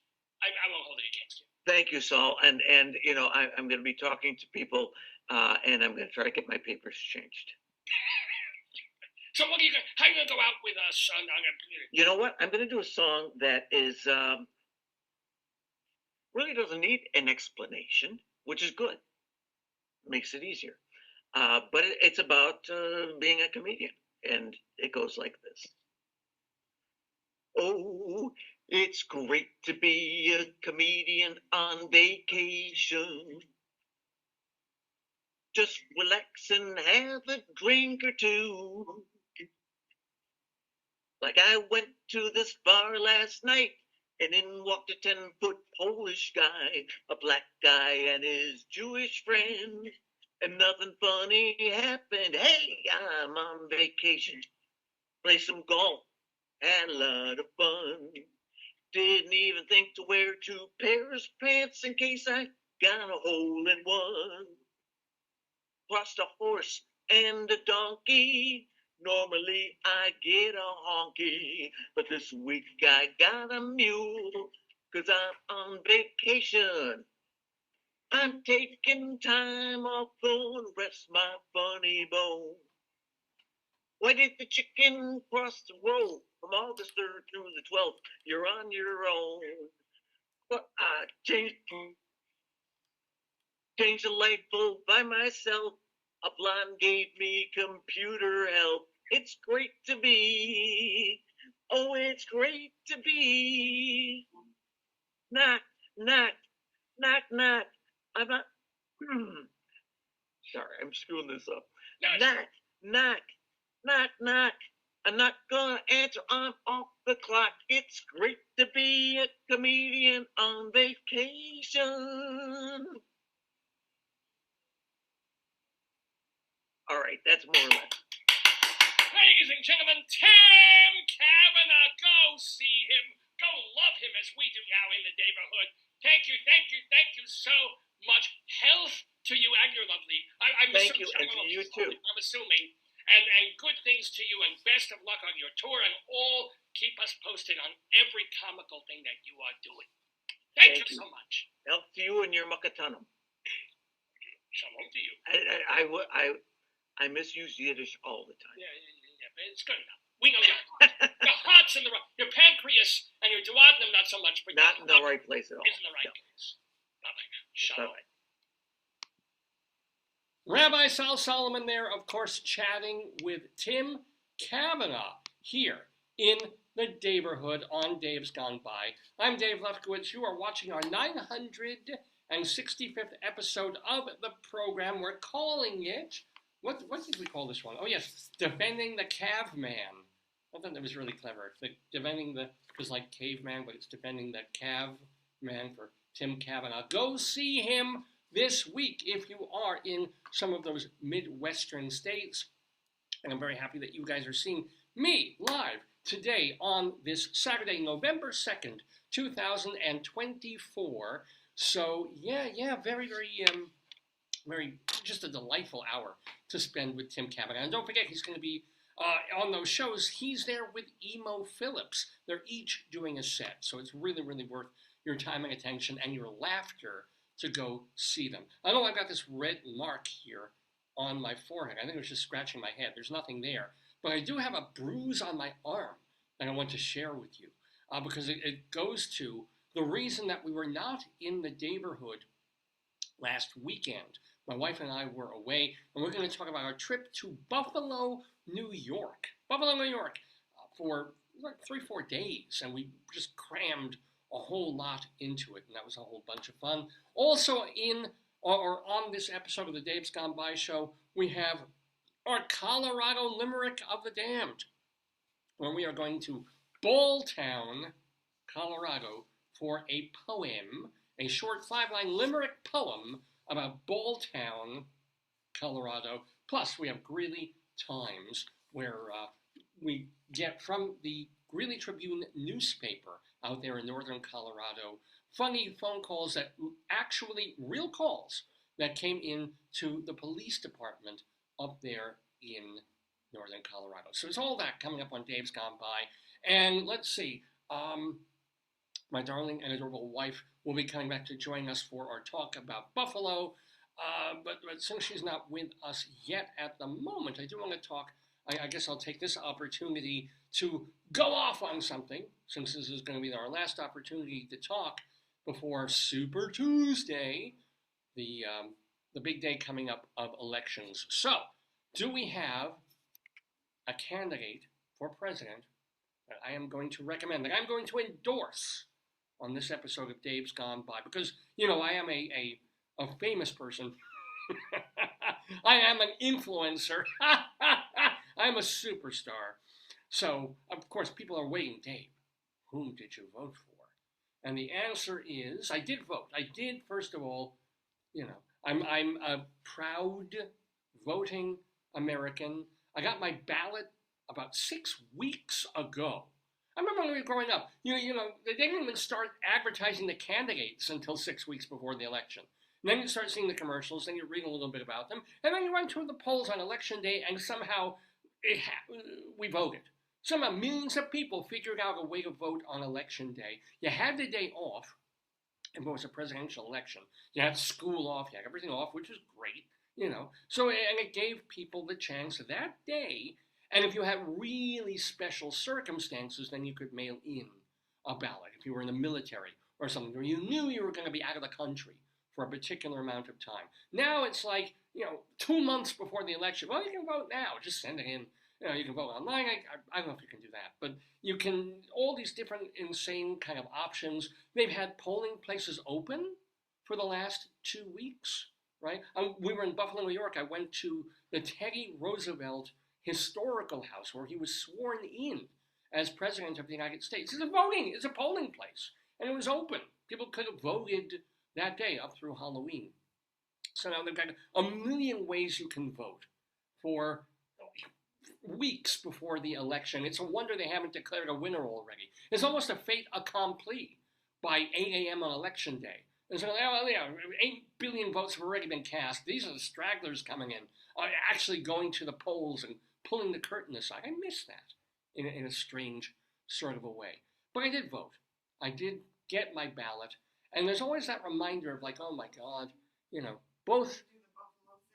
Well, I've been waiting for the Buffalo, so I've been talking about the elections. So get the Buffalo stuff ready, and let me finish up talking about the fact that I filled in my little blanks. I got the election booklet and the little voting envelope thing 2 months ago, and waited week after week after week because this wasn't like an obvious anybody other than George W. Bush kind of vote thing. Or this was like, I hate both parties. I really, really do. I think Republicans are awful. Democrats are just as awful.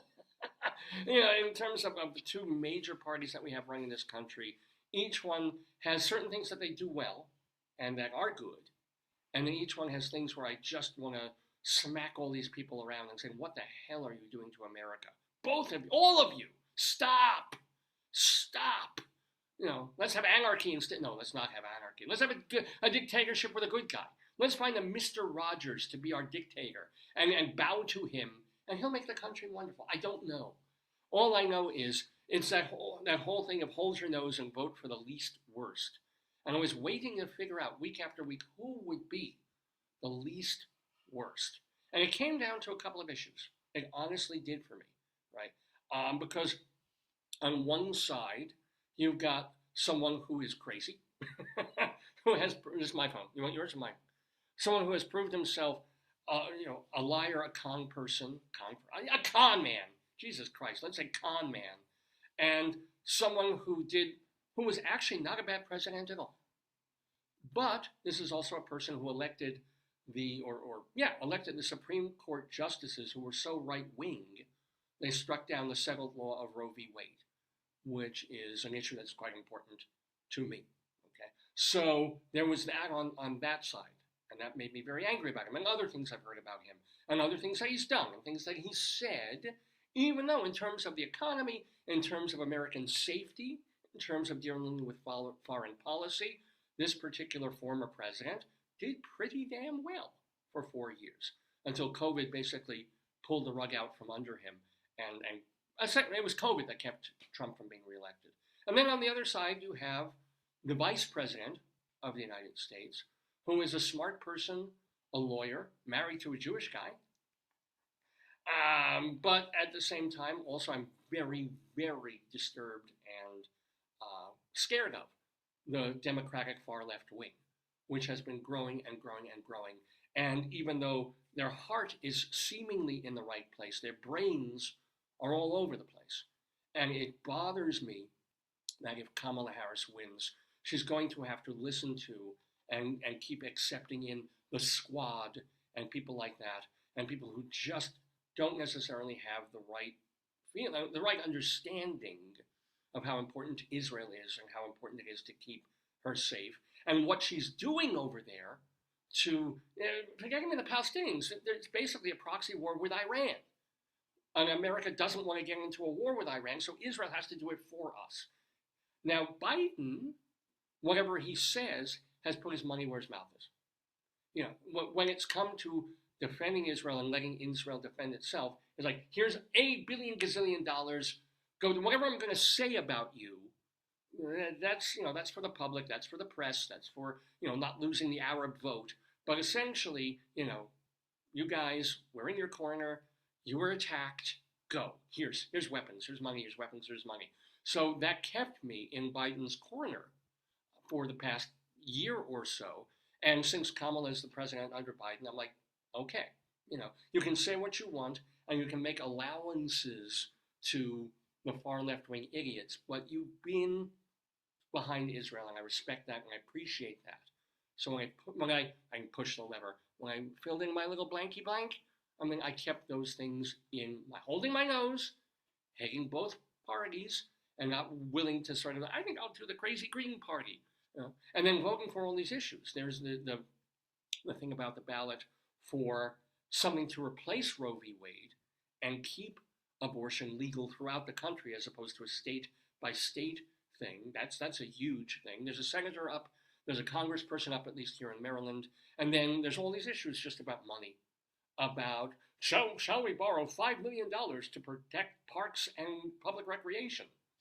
Shall we borrow $30 million for the waterworks to make sure that the pipes don't crumble under it? Yeah, that's called infrastructure. Yes. So, and then there's other things. It's like, shall we help community colleges and give money to them? I'm like, no, I teach at a public and a private college. I want people going to those colleges. Don't give money to community colleges. No. So I did my bit.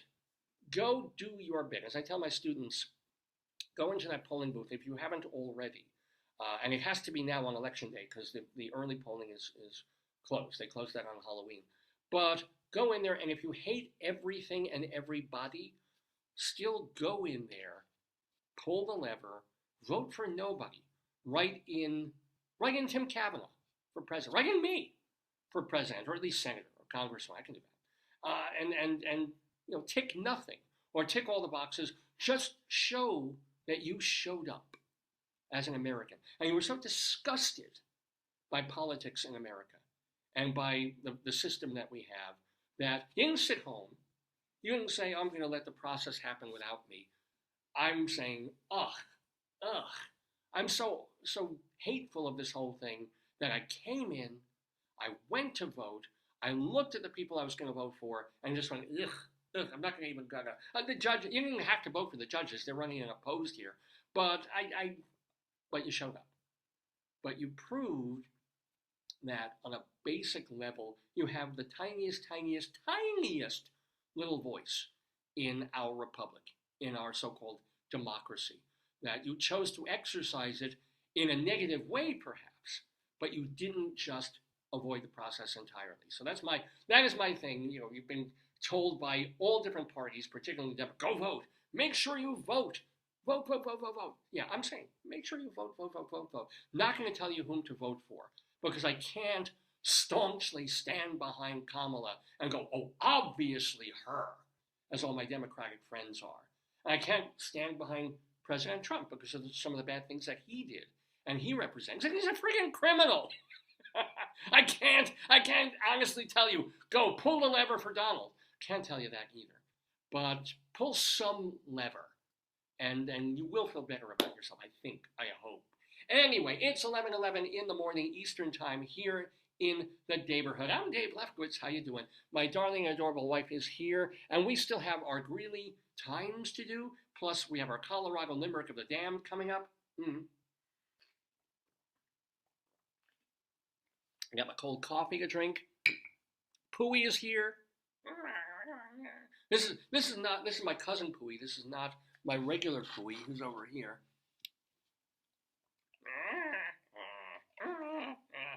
Yeah, it's a shit show, ladies and gentlemen. But we also want to talk about where my wife and I were last weekend. Because one of the reasons that we did not do a Dave's Gone By last Saturday. So my wife had a conference that she was attending, or more like a panel thing she was attending and speaking at last weekend in Buffalo, New York, where I've never been. And it's always great and exciting to get out and see a place that you have never been to, at least for me.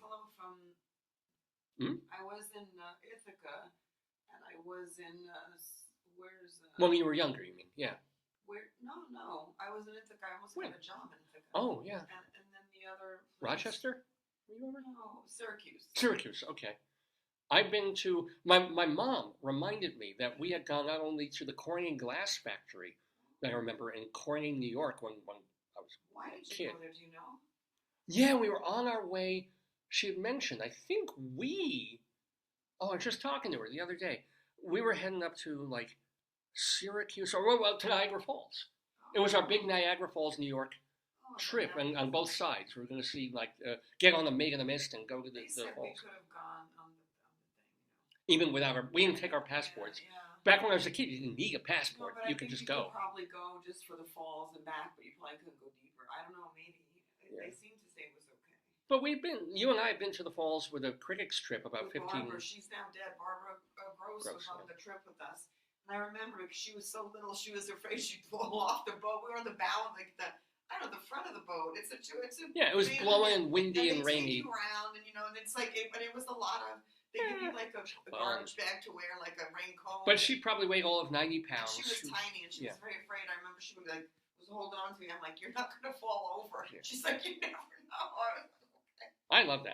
I like the falls. We didn't get to the falls this time, even though we could literally, on our we were driven up, we could see the water, Lake Erie, and then passed it into Canada.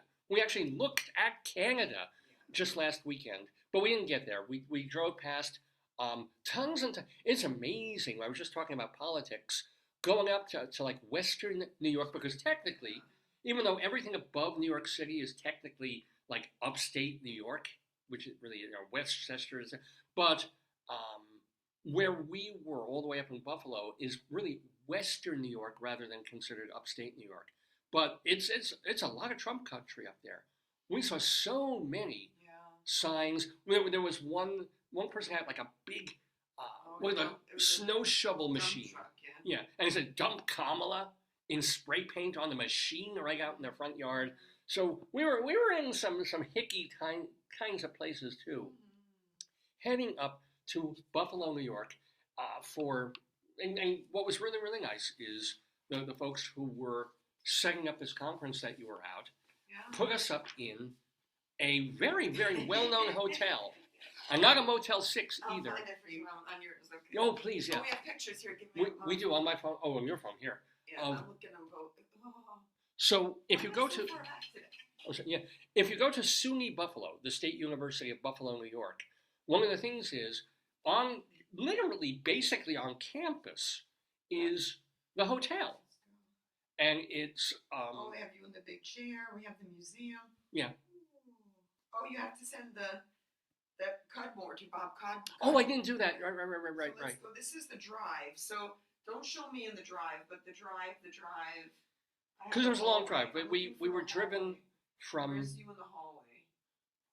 We were driven from where we live in northern Baltimore all the way. We made one stop. So this is a series of you in the hallway. Yeah. So one stop all the way up. It's about a 6+ hour drive. And it's not a lot of traffic. It's literally 6 hours without traffic. You know why? Because as the host told me, he said the reason it's so long is because there's no big highways. It's all small highways.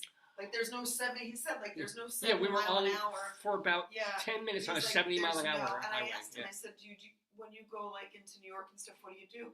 He said there are no direct highways. Like there's no big, like what we would consider a big highway. Yeah, there's no Route Yeah, 66 or whatever. It's not yeah. like we didn't take it. Yeah. It's that there were none.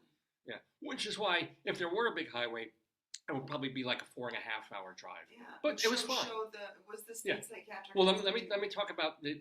You want to tell about the Richardson Hotel? I'll take a picture on your phone so you can have both here. Oh, that's cool. So the Richardson Hotel. The Richardson Hotel.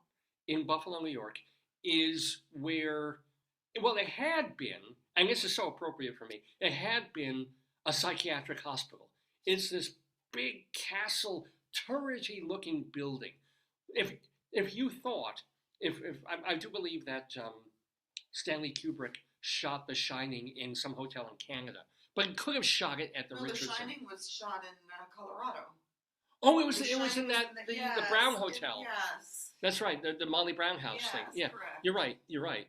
But this is the Richardson Hotel, right? It's from the outside, it's imposing, it's beautiful. It also, anybody who comes up to it without even going in, oh, this place is haunted. I said this frickin' place is haunted. Yeah, and the very fact that half of the hotel, half of the grounds, is under construction, and the building has been condemned for decades. And they remade a little part of the hotel. It was under different ownership. The virtual tour. Oh, nice. This was under different. Oh, I lost it. It was under different ownership for a while. Then during the pandemic, things ran. Hotel pictures. It got sold about a year or two ago to different owners who are again trying to bring it back, and they are. It's actually a lovely place to stay. One of the really powerful things about it is because of the way it's designed, it has probably like 12-foot ceilings everywhere. Not 8-foot ceilings, not 10-foot. I mean, the ceilings are just like, whew, and it makes a difference, man. You just feel like you're in this cathedral-like space, a haunted form of mental hospital cathedral. So I'm going to try not to. No, they're not virtual. That's easy to click. You can click one you want and click to make it bigger. So here's some terms. Let me find something that's really, so there you go. Yeah, doesn't that say like luxury hotel to you? It also says. That's the conference room we were in. That is the conference. It also says like rubber room padded a little bit. That was lovely. Yeah. That was a nice conference room. But it's actually, this is the hallway that you liked. You have to understand, the last couple of times we've stayed in hotels, we were in the middle of Manhattan. And so, you're in Midtown Manhattan, but there's no space. So you're paying like $200 a night for a hotel that... They gave us a suite, I think, because we had a kitchen area. Well, we were in the Richardson, yeah. Yeah, we had a kitchen area, and we had like that separate room. Yeah. Right, that little room, the second room. And she gave us the one, she said, I'm going to give you the one that faces... We faced the front of the hotel, and we faced, like, when I woke up, I saw the construction workers, so they were working on that other building, so it was quiet. It was a very quiet. She gave us the quiet one, and she gave us the one near the good side, the side of the building that was like more pretty. So we saw the green grass and the. Because we got there on Thursday, and I think if we got in there Friday or Saturday with more people coming for the conference, there would have been fewer I don't know, because rooms. When we got there, I got an email from the organizer saying, for those of you who are present, here's some things you can do. So I think maybe some people might have flown in too. But you generally get the feeling like a lot of people come to any hotel Friday night. Came in the morning. One woman from California came the same day, and she presented at 7 at night. I mean, the next. Wow. And for that dinner for 7 at night, so that was hard. But yeah. Yeah, but yeah. So this should give you an idea of how beautiful it is, but at the same time how that this is a different kind of hotel. This is the hallway. These are the hallways in the rooms on the first, second, and third floor. Oh yeah. If anything says The Shining. We have a picture of you in there. Oh yeah. Oh yeah. I mean, I'm not. That's the website of the hotel, but we have one of you in that hallway. Yeah, I loved it, and I never. Well, it's in my phone of the pictures of you. This is the hotel. Yeah, there's the one here. It's a great picture. The show you have too. You talk about the show. No, here's the picture of me standing in that hallway of the hotel. See, the rooms that I see are not as big as the one that we had. Yeah, there are suites the room we had, but it had more parts. Yeah. It was an absolutely lovely hotel, comfortable bed, But there was this moment. You were heading out. You were rushing off to go do your stuff and grabbing your stuff. And I was like, I'm looking out into the hallway. I'm like, yeah, haunt. I don't believe. I heard knocking and it was nobody, and I kept looking out. And maybe it was the construction workers. I'm going to say it was. Yeah, well, so we did have a neighbor, because when I went to the bathroom, I heard the toilet flushing, the pipes also. So there was knocking there, I hope. But you were rushing out, and I had my hands full of something. I was looking in the hallway, and I'm like, it's not haunted. Or maybe the night before, I was thinking, yes, it's a beautiful old hotel. I don't believe in ghosts. I don't believe in haunted. It's nonsense. And as you're running out, these big, heavy doors that the rooms have, and they have these big, these metal door hang. It literally slammed on my bicep. Ooh. And you must have heard me call the F word out really loud into the hallway, because it's just bam, and I went ah. So as I'm thinking, there's no such thing as ghosts, and this is already almost a week old. This is not a tattoo, ladies and gentlemen. This is a doorway slamming into my arm. So, do I still believe? No, I do not believe in it. However, if they are ghosts, they know how to work a big, heavy doorway. They certainly do. So anyway, a little bit more about the hotel. I will say, and all your pictures. You know who doesn't haunt our hotel room? The maids. The maids. Show the pictures we have pictures of them. Remember, we took pictures of how they made my bed, but not your bed. This was insane. Yeah, I do not understand this. I think it's beautiful. They're like, I'm making her bed, but your bed, you gotta sell. So our first night there, and then we get up the first morning, lovely sleep, quiet hotel, lovely room, really, really nice. And then we go out, we come back hours later, and there's maid service. And this is what they do. This is how the room looked. They made up Joyce's bed. Yes, we did have a double bed. We didn't get a single bed. So we didn't have that much sex while we were there. But look, there's Joyce's bed all made up. And there's my bed, which they did not touch. They emptied the bathrooms. What do you call the garbage cans. Emptied the bathroom? Yeah, they changed the towels, in the bathroom.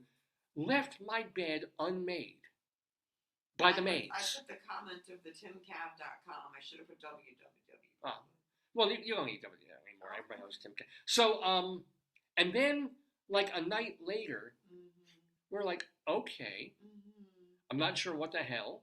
And this isn't one of those hotels where they have that card where, you feel like, we're trying to save water. But they also, we had breakfast every morning, but they only had a kitchen for the hotel. So their kitchen and their food service wasn't really up and running. In the bar, they just had drinks and no food. Right. So it wasn't like they were still, they're still working out the kinks. Yeah. No, but we've been to hotels where it says, if you mark this postcard, our maids will not. No, they say, if you want service, put stuff in the tub. Right, yeah. Otherwise, you're trying to save water, we're trying to save towels, labor. Put the sheets on the floor. Maybe that's what you're supposed to do. Well, what you came up with, what you thought of was, on your bed, for whatever, we had pulled the blanket and thing all the way down. So I think that was the towel. Whereas with me, I just kind of got out of bed, left all the sheets on, and they assumed, don't have to touch that one. I think that's what because if the towels are on the rack or unused, they're not going to change it. It's only if the towels are in the bathtub. Yeah. So I knew to do that, but I didn't know the custom for that. For that, you have to pull all the bed sheets off the bed if you want them to at least put them back on or change them. So with me, they left my bed alone. The weird thing, I asked for a bar of soap. They never gave us a bar of soap. Twice! Yes. I asked for it the next day. I said, look, I'm going, I went down to... We saw the maid. We held for the cleaning service person, we held the elevator open. We should just ask for one. Yeah! We should have just asked her to clean the fucking room. Because I went down... It was clean. It was just the bed. But one day when you were gone, I went down, because I stayed in a little while, and then I was going to go off and do my adventures. So I went down to the front desk. I said, please, can we get, we asked for this the other day, can we get a bar of soap? Because they had shower stuff and gel and goo and body lotion and shit, but they didn't have soap for the bathroom sink. And I said, can we just get a bar of soap? Right? And the funny thing was, were you there for this, or was I there? The first time we asked, we had the woman at the front desk, she pulled open the drawer and she started looking at, this bar of soap. No, kind of looking at it. I didn't have she put it back. I didn't have that. I had the guy who wrote it down. He wrote it Right. down Never got it. on the post Twice. And the day that I said, look, I'm going out. Please, I do want the room made up while I'm gone. I'll be out for several hours. Please make up the room, and could you bring us a bar of soap? And of course, that was the day they didn't bring a bar of soap and they didn't make up the room at all. See what you did? It's like I live in opposite day in That was hotels. pretty funny. That was so. But otherwise, so that's my complaint about the Richards, and they do have some service issues and Well, they're stuff. still developing. I mean, they're Yeah. still. But I do recommend the place overall. Yeah, it was gorgeous.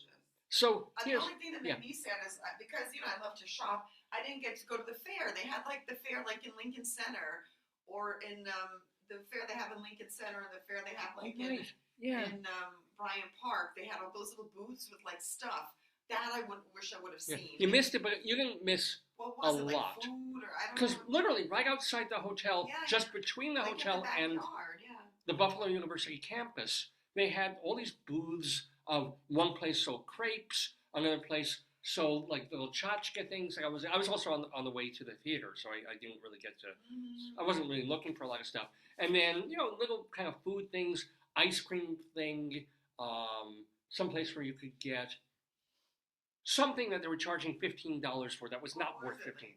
But Oh, tell them about the museum. The first yeah, night we were there. Did you go talk about the first night in the museum? no, literally, I haven't talked about 'Cause Buffalo we at have all. the pictures, the museum pictures too. Mm. We have those. So here's the. I don't even know where to start with this because in 3.5 days we did a ton. I think we did a lot. Yeah. Yeah, a ton of stuff in Buffalo. So our first night we get in early on Thursday and we go walking because we're looking and you find a coffee shop that you really enjoy. What do they do? They make a really nice tea for you or something like that with. That wasn't the first night. That was the second day. So what we do on Breakfast. Thursday night? What did So we? Thursday night we got in and we're like, what are we gonna do?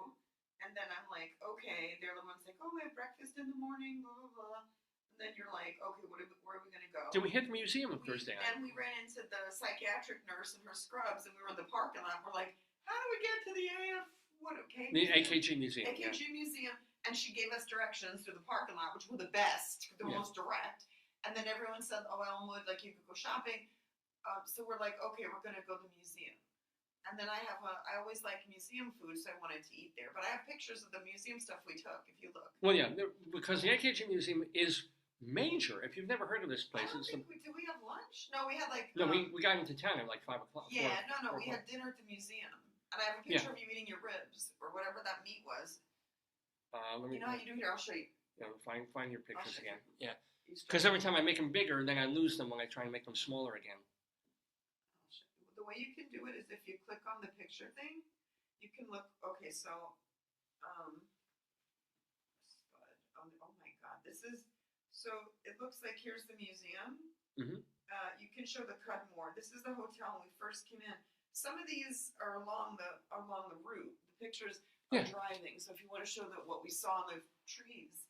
Well, I can show. I know you don't want to show up on camera, but there's a lot of you. there's a picture of me. This was not yet in Buffalo, but this was near. This was actually by a rest stop near Buffalo, near Corning or past Corning up to Show the ones of all the beautiful foods there too. All right. Was it Shamokin? We passed. We were by. everywhere. All the mining towns, the desiccated towns. So this is literally. This was just from the hotel picture on the wall at Buffalo. Yes. And then we actually climbed the historic stair. Oh, we did, yeah. We did that too. The first night we did that, yeah. But it's kind of this curly circular staircase in the hotel. And then you should see the museum and then the food. And then this is disappointing because I thought there was only one of these and it's in Philadelphia. Oh. Every fucking place we go has one statue. We went to... Oh no, Philadelphia for the conference we saw. Yeah, it's the Warhol commodification of art. Yes.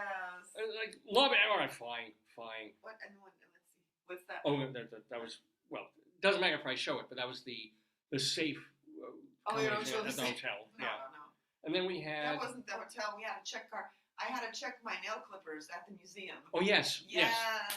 Yeah, it's like, It's a museum. No, you told me there was some art destruction. That's why recently. Well, that's why they were thinking about it. I was also thinking there was, if you remember this, a couple of years ago, somebody got stabbed to death in the New York Museum. No, she said there's been some recent destruction of art. That's why I'm doing it. Yeah. That's what the lady told me. Because it took, from the time we came into the AKG museum, to the time we actually got to walk around the museum, between going downstairs, getting to the bathroom, figuring out how the lockers work, getting a lot of shit into the locker, figuring out how to do the combination.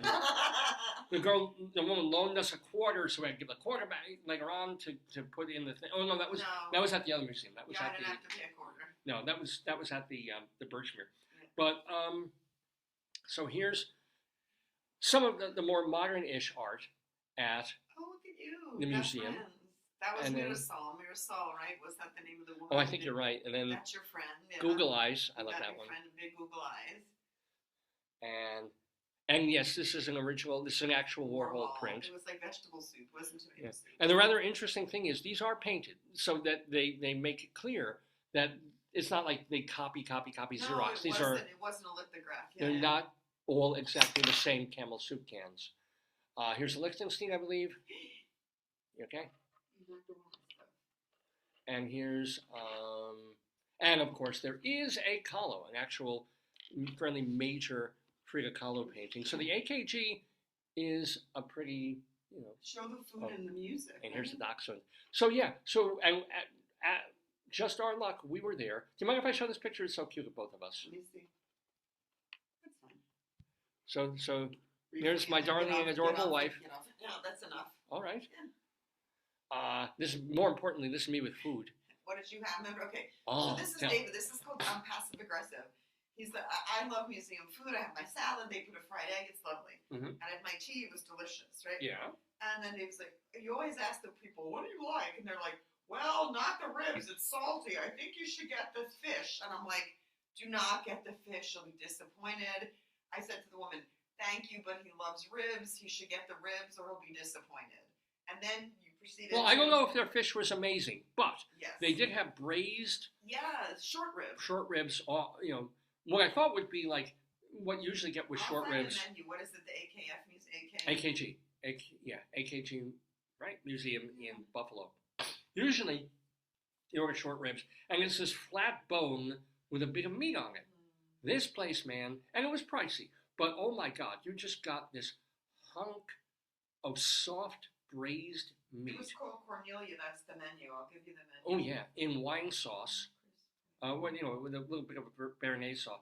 If I tell you, I was in heaven eating this braised ribs at the Cornelia Cafe in the AKG Museum. It was called braised short ribs.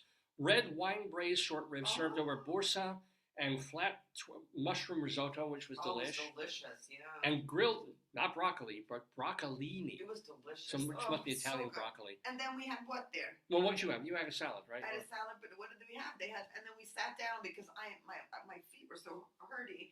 And guess what they had? Well, they had live music, which was kind of neat. It was wonderful.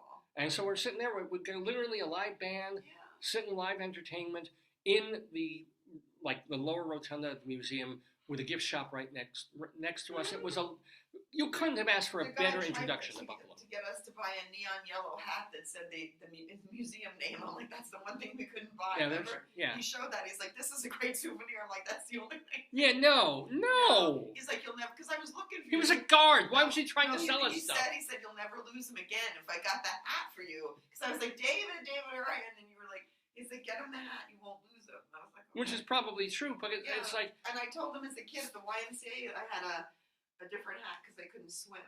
But these people don't get committed. I don't know why he was trying to sell us this guard People were just the nice store. people. They were and even I said to them like, because before dinner I just wanted like a treat, and the woman was like, "There's this bakery in Elmwood. Remember the kids? They were like, go here, go there." Because I was like, "What's the bookstore?" And they were like, "Oh, it's near the bookstore." Da, da, da. And everybody was quite helpful. Yeah.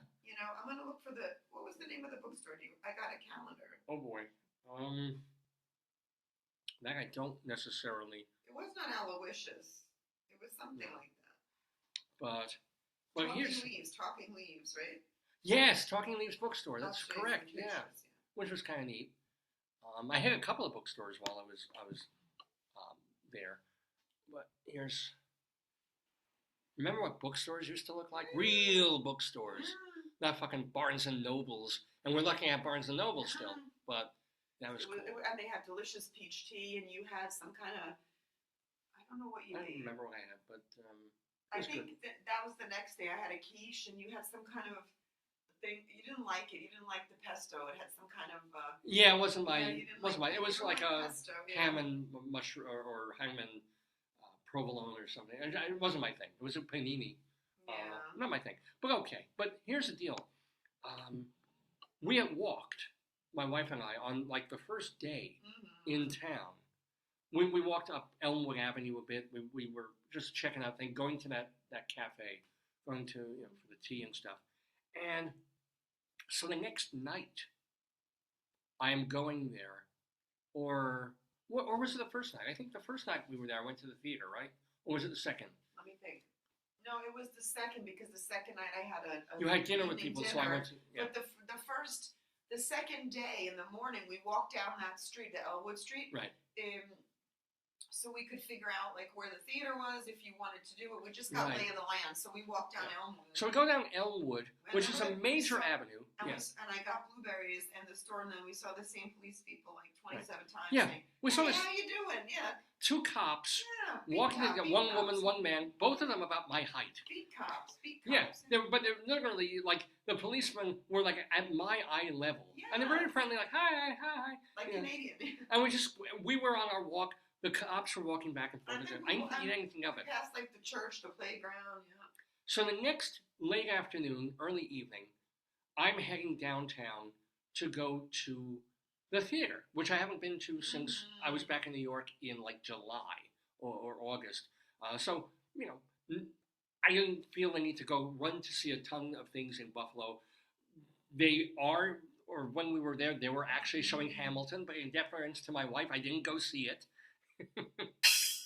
But they did have a play. I did go to see, I do believe I wrote about this, or have notes about this.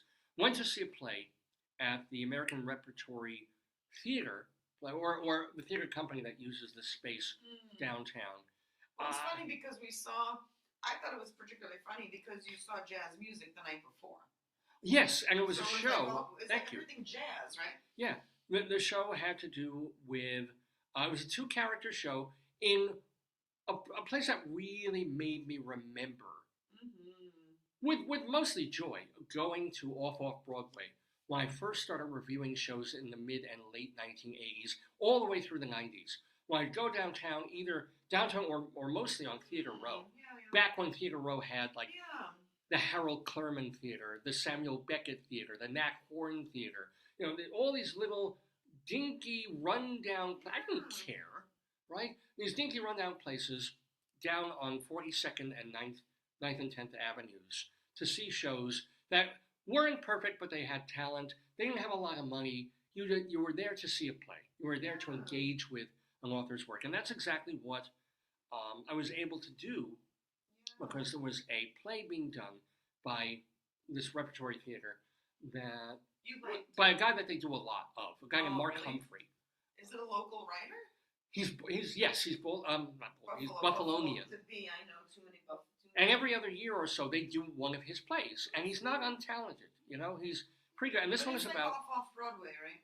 It felt like off Broadway. Okay, good. As a matter of fact, I thought I wrote it down. I didn't.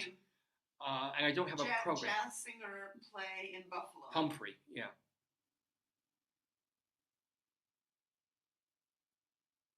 Tell me what to say. I think his name is Mark Humphrey. Mark Humphrey, Buffalo play about 2 jazz singers. Is it called Break Song? Yes, Break Song. It was done at the theater. So it's a small play, one location. Basically, it's about this old jazz music. Not old. They're essentially middle-aged, and one is much younger. One jazz guy who makes a living. He had done some time for some youthful mistakes, got out of prison, and he has an okay life as a jazz musician, playing jazz locally in clubs. And then there's a younger guy who's looking for a big score because he's got no money either. They're they're not roommates, but they live in the same run-down, cruddy apartment building next to our neighbors. And so this young guy's looking for like a big score from this guy they both know. Wow. And the older guy's like, no, this guy's bad news. Don't get involved. Da-da-da. And the younger guy says, I'm come on, going to try it. I'm going to try it. It'll Exactly. be different with me. It won't happen that way with me. I'm different. So, and it does not go well. Of course. So, you know, you can tell what's coming a mile away, and then there's certain things that are not so believable. Was the two guys on stage just, or? Two guys. It was a two-person show. Two-person That's show. a lot of carrying pressure. Yeah. And it was like an hour and 40 minutes. It was just the right amount with an intermission, just the right length. It was just, you know, some of it was believable, some of it not. You know, and it was the kind of thing where, you know, I always think of our friend of the Daverhood, playwright Jeffrey Sweet, Oh, yeah. who is very, very anal about exposition. Like, you know, how would two friends who've known each other for years, you know, I didn't know that your father left you when you were, really, you didn't? It wasn't a conversation you had like the second time you met. So, you know, there's some of that in a play like this. But it was great to go to the theater. You said you really liked it. You felt like when you were up and coming as a critic. Yeah. This is the kind of play I still would give like 2 3/4. When you went to the bookstore, you got some kind of theater book too, right? No, that was the next day. Oh, okay. But let me get to getting to the theater that night, because that was the most amazing thing about Buffalo. What? Well, because as I'm walking, and it's about dusk, right? Because the show starts at, I think, 7:30. And so I'm leaving the hotel about 6:30 at night to get there, and it's still pretty light out. And I'm walking up Elmwood Avenue, which is where the theater is. It's down like 700, 500 something Elmwood. And just walking the streets that we walked the day before, or that morning even.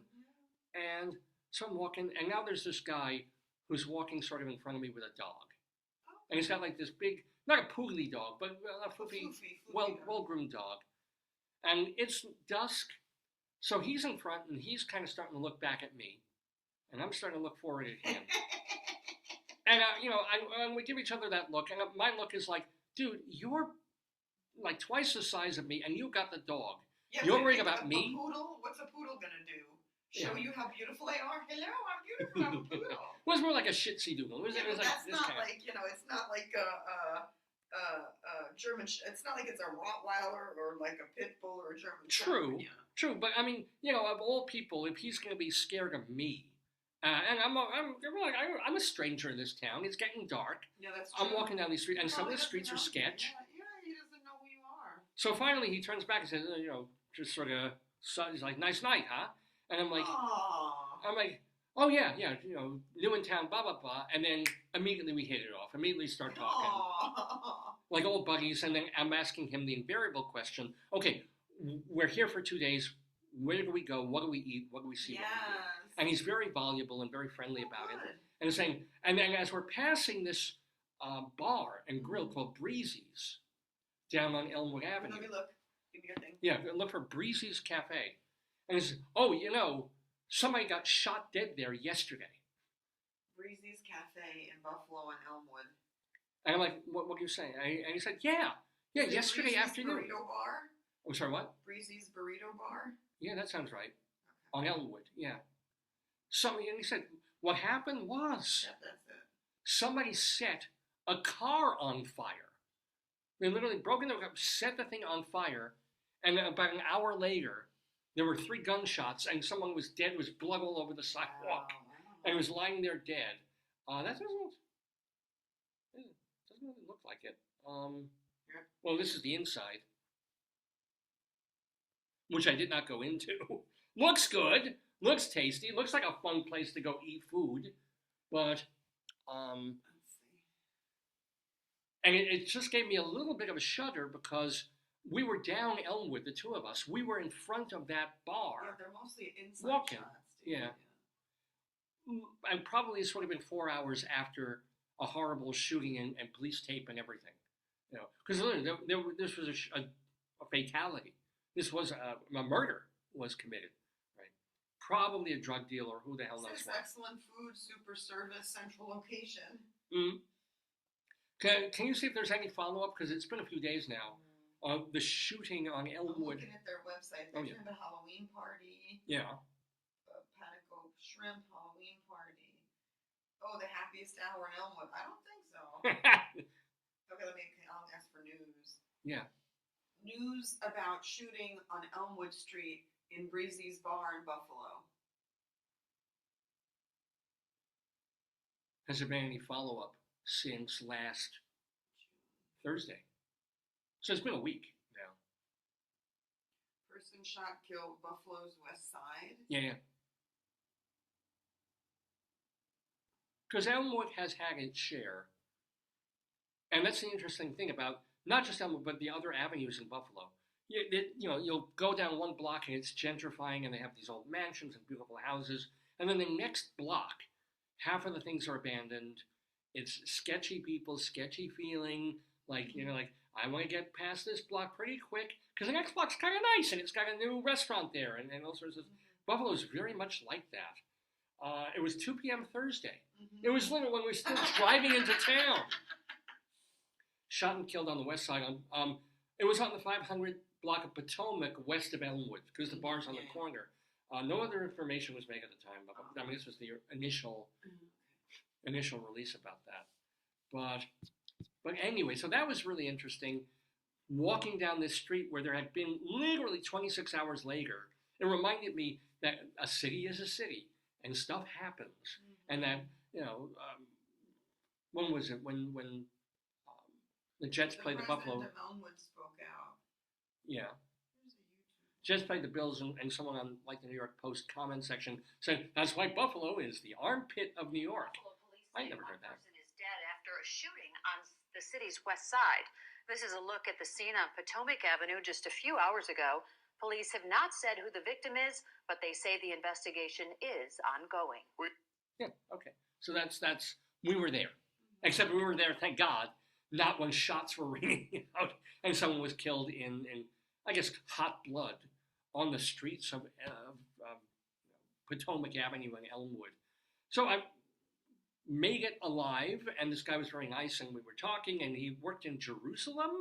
And I would never pegged him as Jewish, so I don't know what the hell he was doing in Jerusalem for a bunch of years. But really cool dude. He said, yeah, no, I live locally, it's close, it's a good neighborhood, mostly, and lots of fun stuff to do with Buffalo, and we have a great Philharmonic, and da-da-da-da-da. Did not get to the Philharmonic, unfortunately.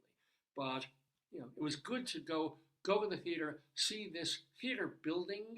It's called, I think, the Compass Players Building or something. No, I'm wrong about that. Story in the Elmwood Village tonight. Police say one person is dead after a shooting on Potomac Avenue near Elmwood. Tonight, the community is speaking out about this startling act of violence in that neighborhood. Our Trina Catterson is here with the details. Trina. Dave and Kelsey, Therese Dutchlander is the president of the Elmwood Village Association Board of Directors. She tells me while she is surprised a tragic crime occurred, she is still committed to keeping the area a vibrant neighborhood. Oh my gosh, this is not typical for Elmwood. The fatal shooting took place around 2 p.m. Thursday on the 500 block of Potomac Avenue. Therese Dutchlander, president of the Elmwood Village Association, says a fellow board member owns a business located only feet away from the crime scene. Dutchlander was receiving text messages in real time about what was going on. I think that was one of the most shocking things is, obviously there's bars and whatnot, and late night things happen, but again, not usually in Elmwood Village. The fact that this happened at 2 o'clock in the afternoon on a beautiful Thursday was just very alarming, very surprising. Dutchlander says she is aware residents and business owners have concerns, but she hasn't felt unsafe on Elmwood. While more foot patrols have been requested in nearby neighborhoods, Dutchlander tells us she doesn't believe there are enough resources to implement that in the Elmwood Village. Well, we met them. We met two of the cops. Yeah, they were the more foot patrols. It's like, you feel safe with us. It's like, yeah. I did. They were nice. So yes, depending on where you are and when you are on a street in Buffalo, New York, you do have to be a little more careful. So, the last day there, I had some time to kill in the morning. I think it was Sunday morning. And so I go for another walk. And I want to go down a different avenue. So I start going down this other avenue. And again, it's the same exact thing. It's a Sunday morning, so usually Sunday mornings you feel more cash, and so you're going down, and again, one block. I have the pictures if you want to hear. Or other museum. Then straight down the next block, it's fine. And then some blocks have beautiful mansions going on. It's lovely. And then I'm thinking, I'm not going to get lunch because that was the day we were coming back. And I'm thinking, where can I get? I couldn't find. And we were so close to Buffalo University, but down this particular area, nothing, or things opening at noon, and it was like 11:15, right? So there was like a cruddy Chinese place that wasn't open yet. I mean, it probably was delicious, but it was just a hole-in-the-wall Chinese. And then there's a couple of African markets that looked kind of interesting. So finally I go into one that is more like a convenience store than a food place. But I think they probably had some food. So I think, okay, let me try this. I go in, and I'm also looking for some tea to take back, an iced tea to take back on the trip. And if I tell you, I don't know how they can survive, they can do this. It was like the darkest, dimmest, shabbiest. Remember Seamus the Urine Man's place in Ireland? Yes, I do. But they whatever smell was in there, you couldn't tell what it was. Because imagine if you were to cram into a Volkswagen Beetle and they hung 50 grape deodorizers, like those Cavanagh deodorizers. It literally reeked the whole place, this whole store, of like disgusting car deodorizer grape stuff. And I was like, I went down, I was like, I gotta get out of it, because my clothes were going to stank. And the maid's not going to come in and help with that. So. I was in there for like 20 seconds. I'm like, I'm out, I'm gone. Good. Just looking for a quick bite at a deli. I did not. Didn't you get a, What? Didn't you get a, What? Pizza. I thought you got pizza one day. Oh, I did. That was the day I was coming back from the show. I grabbed a slice of pizza. That was pretty good. Very, very good, actually. Coming back on again. I keep talking about Elmwood, but I did go down other avenues. And then other stuff that I did while my wife was occupied with her big conference thing. The SUNY Buffalo has an art gallery on campus called the Birchfield Penny Art Center. And that was a real pleasant surprise. That they had real, like, major modern folks that you've never heard of, whose work I would not be shocked to see one of or two of in the Museum of Modern Art. There's a local black artist, a guy named William Y. Cooper, with a tremendous sense of color and style, and very influenced by jazz. So it was also very appropriate that I saw him like the day after I saw or a day or two after I saw the show about jazz musicians. Paintings by Karen Tashigian, or Tashian? From Tashian, Mark Lavatelli. This was really cool, because they weren't that much alike, although they had similarities, but they worked side by side until, after a couple of years, they collaborated on some of their paintings, and you can see aspects of each of their work in the pieces that they did together. And they had bits of, we never made it to the Corning factory, but they had glassware in the Birchfield Penny Art Center, which was, some of that was pretty nice too. And this incredibly helpful guy at this art center. When I was leaving, all I really wanted to say was, look, I'm going to go to, there's an antiquarian book fair, because I didn't know what else to do on a Saturday. Yeah. And they had a local book fair that was in an old building, an old clubby kind of building in Buffalo. I was like, could you kindly, if you could just tell me, I want to walk down there. I know it's a longish walk, but it's a nice day. Let me, and how do I get from here to the fair? This book fair, right? You have the map? And he said, well, instead of just sort of like, go out the door, turn this way, and walk, he starts taking a piece of paper and drawing, like, you're here. Where's the paper? I don't know. I thought I brought it in here, but I didn't. It might be on my desk in my office. I'm not sure. No. I should have brought it in. I don't think I did. So I feel bad about that. Nope, I don't see it. Oh, she got it. So this is one of these guys who just is going to go out of his way, whether you want him to or not, to be helpful. Because he was, just said, okay, you're basically going straight, just cut through some roundabout, or go into, but he's And I'm standing there. I'm like, because I'm done with the museum. Yeah. I'm going to be on my feet for a long time. I want to go. Yeah. But you're being like, oh, thank you so much. This is so helpful. And it really was, actually. Because show them the pictures of you with the newspaper and Teddy. Was that the Teddy one?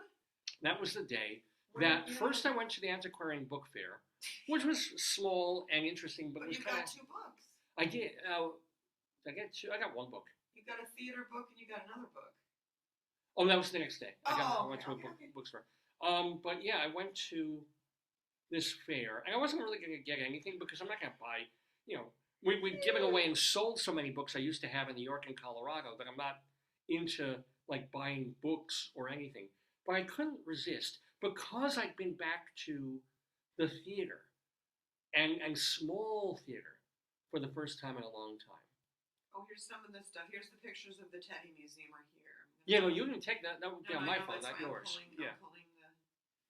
You were walking here. Maybe this was the other museum. Yeah, but let me talk about the book fair first. So let me show the other museum. Oh, this is the pizza. I don't know what this is. Oh, this is the museum. Okay, so this is the museum. I think this is the other museum you went to. I don't know what that is. That was the theater. This is the. Oh wow, okay. This is like the lobby or the main room of the theater when I went to the ART. I keep saying ART. I'm thinking it's the one in Massachusetts, but there's a different thing. And then there's this guy. You can't see his face, which is good. When we were eating at the museum that we went to, and the only thing that was disturbing about it, they had the jazz museum, they had all the art, but when we were eating, there was a guy at a table next to us who had the darkest, hairiest arms I've ever seen in my life. Oh, you're obsessed with that. Yes, you're obsessed He had arms like a gorilla. Yeah. I've never seen, I'm pretty hairy. You think I'm hairy. What's the song the guy sang today? 99 Dead Baboon. This is a live baboon, ladies and gentlemen. I don't know why you were so obsessed with it. I didn't even see it. You couldn't, look at the hair on that guy. He needs a depilatory. I want my salad. Oh my God. I understand, some women shave their pubes and stuff, but this guy's got to shave his, if he's a swimmer, he's going to lose like 20 seconds on every lap. You were obsessed with that, I know. So there was this was one piece of art that we saw, that I saw, I guess this was at the Birchfield Penny Art Center. I really you can't really tell anything about it there, but I took pictures of it. I kind of like that. That's my style, my thing. Anyway, so I hit the book fair, and there's not really much. It's pretty crowded, and I'm looking at books and some map things and old postcard things and books that I'm not really interested in. And then why they would have a John Grisham at this book fair, like a book. Then I think, Grisham's now like 30-year-old book. Yeah, but maybe it wasn't signed even. It was just the first edition of like The Firm or something like that. Or somebody that's their jam. Yeah. You don't know what people like. But then I'm poking, and then I sort of see, that the magical word Broadway. And I used to collect thousands of playbills and books about the year of Broadway that sat in the garage, and then I had to throw them out. Heartbreaking shit. So, but then I see this red bound binder thing that says Broadway on it. I'm like, okay, I gotta look at this. And it was a magazine about Broadway. And not just a magazine, but a bound volume of all these old Broadway magazines. You have your phone, good, okay. From 1900. Wow. And I literally mean the year 1900 into 1901. 125-year-old magazine. Were they reviews, or what were they like? Someone subscribed. Someone must have gotten them in the post or bought them. And then they took them all, and so that they didn't get destroyed and crumpled up, put them in a bound volume. And I was like, you know what? I got it. I'm back. I went to the theater. I'm a theater guy. And this is history. It may not be worth anything. Probably not worth what the hell I paid for it. But although he gave me a discount because I'm Jewish. But I flipped through it, and it's like all these, like, mostly when I started reading it at home, it's kind of fucked up. It's really this sort of like hot women of the time. Maybe it's like the Star magazine, David. Yeah. It's like the Star, the Enquirer, maybe. Because there's gossip columns in it. It's probably like the Star, the Which Enquirer. Broadway star is on the up and up again? Whoa. It's really. Maybe it is like a gossip. Yeah. Gossip brand. And then there's a couple of and the first story in it is about nude models of the time. Oh well, that was scandalous. There's nothing to do, And then they have an article about Mansfield, who was a very famous actor of the time. So okay, well, it's this mix. I guess you got to get people to buy it first, and then read. It's like But I thought it would be like the Playbill magazine of 1900, but it wasn't. It's like this pervy guy who wants to put out a Broadway magazine of the time, which was really just an excuse to print pictures of beautiful women, or what were considered beautiful actresses and singers and soubrettes of the time. It's a very strange publication. I wish I hadn't bought it now. As a matter of fact, next time we get up, we can grab it. It's on my nightstand. I can flip through it a little bit. It's not raining, honey. Okay, no, it's beautiful. Well, why don't you dress like one of the beautiful women then? Here. Oh, since it's noon Eastern time here in the Daverhood. I'll dress you like Give a me a beautiful moment, woman, folks. okay? Yeah. We gotta get you dressed like a beautiful woman so you can do it. Hold on, we need to get you some. Hold on one second. Wait, there's more? Yes, we need to give you something beautiful. Don't hate me because I'm beautiful. Okay. Yeah. Am I It's okay? on your desk, honey? It's on not on my desk. It's on my nightstand in the bedroom. So I couldn't help myself. I was like, you know what? I didn't look at it closely enough. Jesus Christ, when I was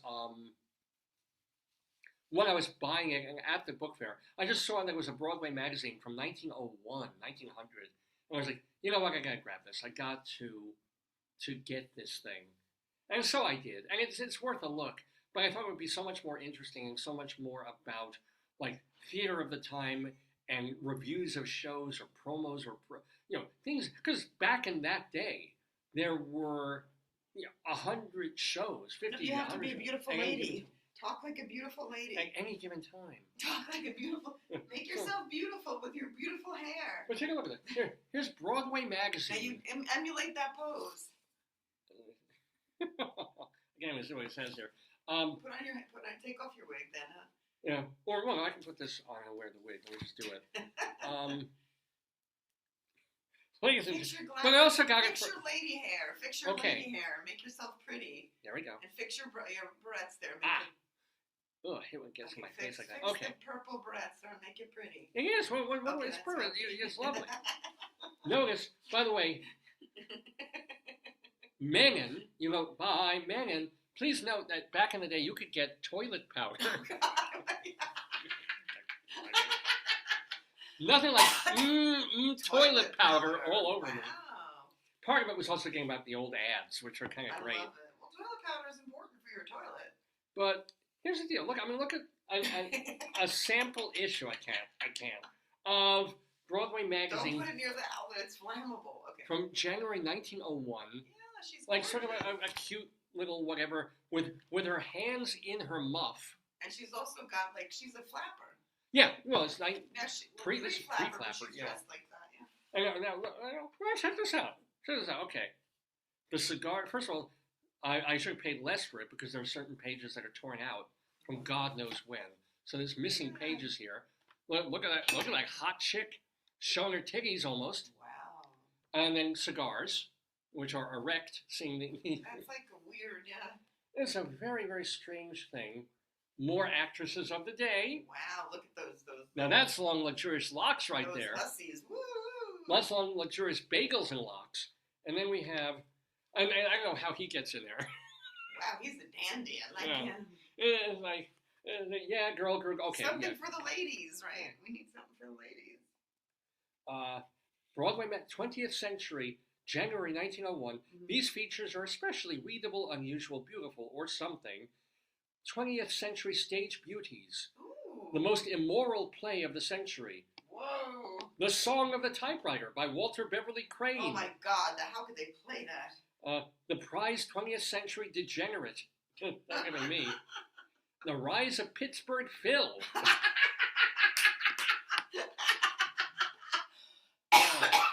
So it's real, like, and here's this is their. I'm sorry, this was like their table of contents. Oh, it's beautiful. Because the first story is the most immoral play of the century. Yeah. The Plain Truth About Mr. and Mrs. Daventry, Ooh. which I guess was a play of the time. What is Oh, that? look at that! They're oh yeah. What's she hunchback? What's she hunching like that? I guess this is Mrs. Patrick Campbell, who is appearing in. This is a shot from Mr. and Mrs. Daventry. It's a bad play, I guess. Away they go to Monte Carlo and play. Now that Plato is done with, the Frou-Frou game. What the heck are you saying? I don't know what words. I guess this is the plot of Mr. and Mrs. Okay, yes, Daventry. that's the frou-frou game. Yeah, okay. Yeah. What is the frou-frou game? I have no See idea. if it says. I'm looking. It doesn't actually. Give more detail. Unless it means that they were flirting or spooning or something. Maybe There is an odd, unpalatable motto to the effect that it is unwise to, quote, to cry stinking fish. What the heck? What you're saying words, but they don't go together in English. But there comes a time when diseased articles of food, mental or physical, become injurious to the community. I have no idea Is that what. is that a food review? Is some? No, this is about a play which has suggestive epigrams in it. What a Like treat! maybe the frou-frou game is one, right? Well, yeah, the Frou-Frou game. What a treat it was to hear words so clearly and delightfully spoken as by Miss Beryl Faber. Oh, Beryl. An actress of charm, grace, and distinction, which is critic talk for saying she's hot. Oh, okay. To her were entrusted the so-called epigrams. They are mostly strained and foolish when they are not suggestive, but that is not the fault of Beryl Faber. No, she's a good girl. Yeah, you know who he likes. Oh, and women prominent in the season in New York circles. There we go. Ooh, yeah, ladies. Yeah. So this is some 20th century songbirds. Here they are. Yum yum. Ooh, yeah. I mean, this was essentially a stroke magazine for artistic, creative people. Here. Oh, ooh, come hither, look. Why are they signing it? Is it like an That's pretty autograph cool. book? Signatures of well-known theatrical folk. Oh. It's kind of, and then the notable New Yorker. Here's a lawyer. I like him. What's the guy in the circus? That's a girl. Oh, actually, whoa. What? This is Sarah Bernhardt, Whoa, one of the most famous actresses of her time, really? as A lion tamer. Legnon. She's a lion tamer. Yeah, she must be Legnon. I can't. Lion tamer. Wow. So some of this is real. It's very like hodgepodgey of like serious and then absolutely cuckoo pants stuff, right? Yeah. Silly. Grace George will probably be seen in a new Clyde Fitch piece next year. Oh, It is good. unnamed as. See, that's real Broadway gossip. That's Yeah, kind of like that. That's like your thing, and we used to do the magazine of Yeah, like, when Michael Ridley was rumors, doing it. Yeah, that was the Yeah, like where are the rumors coming down? And then an appreciation of Southern's Hamlet. So this is legit. This is real. Wow. A Hamlet of the time of 1901. Yeah. So there was something to this. Maybe they had to have different things, to appeal to people. And then, of course, there was an early version of Lady Gaga. So I can't say this is. Roan Chapel, the Roan. Oh, honey, didn't you used to have this hat? I don't even know where the head is. Oh my! Ew, it looks like a dead bird on a cake. It is a dead bird on a hat. It's a dead bird on a cake. I don't want that. So, ladies and gentlemen, for no good reason, I spent good money on this, but it's going to allow me some. It's very interesting. You could learn a lot. Oh wow! You could learn how to be a pretty theater lady. You could learn how to wear a dead bird on your head. What is that? One of the cool things. See, this is also why I got these Open magazines. Sandow, the strongman. Oh, yeah. On the first day of my film class, one of the films we show is Thomas Edison from like 1897, showing the strongman Sandow doing his thing. He was one of the ladies of the theater, right? Was he? No, this is one of the ladies. She's kind of cute, in a very depressive way. Also, when George Harrison grew his hair out, he kind of looked a little like that. Or what's the one who, the English actress? Not Bernhardt, or Ellen Terry? No, I see her. She played in like with like Beetlejuice and stuff. She's Well, like, here's Rowan Atkinson. wow, look at the, and then your child. Is that a child? Yeah, well, it seems like a Miss Annie. It must be Miss Anna Laughlin of the Bella Bohemia Company, Whoa. which she's taking abroad. So there is legit theater stuff in here, but it's just the whole first part of each book is like, let's look at beautiful actresses of the time. That's probably how they sold it. You know? Here's one of them. Oh wow. Here's two of them actually. What's happening? Is that a lion attacking a woman? I don't even. What is that? A circus sensation coming to America. Oh, okay, good. So this is the Fräulein Adele Brauer, a circus. Remember, this is before World War I. God. Going on. This is only like 30 years after the Civil War. Yes. 40 years. That's cool, honey. So kind of nice. Anyway, wow. What? We give you 50 cents. Blah blah blah. Popular medical, social, and sexual science. Woo! There you go. My God. She blinded me with. This is my real time. Okay, really 4 great books in one large volume, including Part 1, Diseases and Their Causes, Prevention and Cure. Nice. Part 2, Chronic Diseases of all sorts and all parts, including private for both sexes. Ooh. Then plain talk about conjugal relations, errors, reforms, marriage in all countries. Wow. And then Improvement of Marriage, a guide for the married and all who hope ever to be. It's a sensible book for curious people, a useful book for everyone. Wow. By New York's most celebrated author and specialist, Dr. E.B. Foote. You know what's going to happen, David. People who read that book, read the magazine, are going to buy that book in droves. Oh, absolutely. We know that. And basically, it's a come on. It's basically, you want to read about gonorrhea? You want to read about sexual positions? Of course. Here's a bound volume. Yeah, this is based on the science stuff. They probably get more royalties than I do, so I don't blame them. Well, this is volume 6, and they must have started it in like 1895. Yeah, that's really cool. So I think it's a cool. It is very cool. I'm sort of. I wish it were $10 and not what I paid for it, but it doesn't matter, David. hours of fun. I got a calendar, from the bookstore for every day. You got that? Everybody gets something. Yeah. So this was from the book fair. And I got not this one. This is another necklace, but I got a necklace there too. So after the book fair, I kept walking because even though it was almost looking like it would rain. I gave you the little thing of the. Show me. I gave you the worm somewhere. Yes. And I'm going to give you another thing too. Oh, cool. They gave us that sticker, made of buffalo sticker. Remember? The making? No, I don't. Yeah. But I kept walking. I think it was down Potomac Avenue or what avenue it was. Lincoln Avenue. Well, Lincoln Parkway. Lincoln Parkway is the one. So I passed, and I was like, let me walk downtown. Let me see what else is there. And I was just about to turn back. I'm like, this is turning into like a 3-mile long walk, and I still got to go back the other way. So I'm walking. And then I'm like, oh my God. And I made it all the way to the Roosevelt House. It says made in Buffalo. Remember they gave us that for? I don't remember this was from where. Art, yeah. We got the art. So when I bought the jewelry, because there's a real arts and crafts community, we got that. But that's very cool. So I make it, and I'm like, oh, let me do this. And I went in just to sort of see. I just wanted to see the building. It was the place where Teddy Roosevelt, not FDR, Teddy. You stumbled across it before you went to, what was it called? It was after I'd come through the book fair. You have the ribs place. Yeah. Or still looking. Yeah. I went to the Roosevelt thing, and it was a polling place. Sorry? The ribs. I don't remember if it was before. I think I ate on the way there. back. Okay. I think I went on the way back after stopping at or coming upon the Roosevelt House, which was, he was just saying, it was a weird thing because nobody was expecting McKinley to die. Could I have my phone? I want to look at the rib place. No one was expecting McKinley to die. He did. And Roosevelt wasn't in town. He wasn't at Washington, D.C. at that moment. So I had to be sworn in rather quickly at this place. So I figure, okay, maybe I can look in the thing or walk around. And they're like, no, you can't. This is tours only.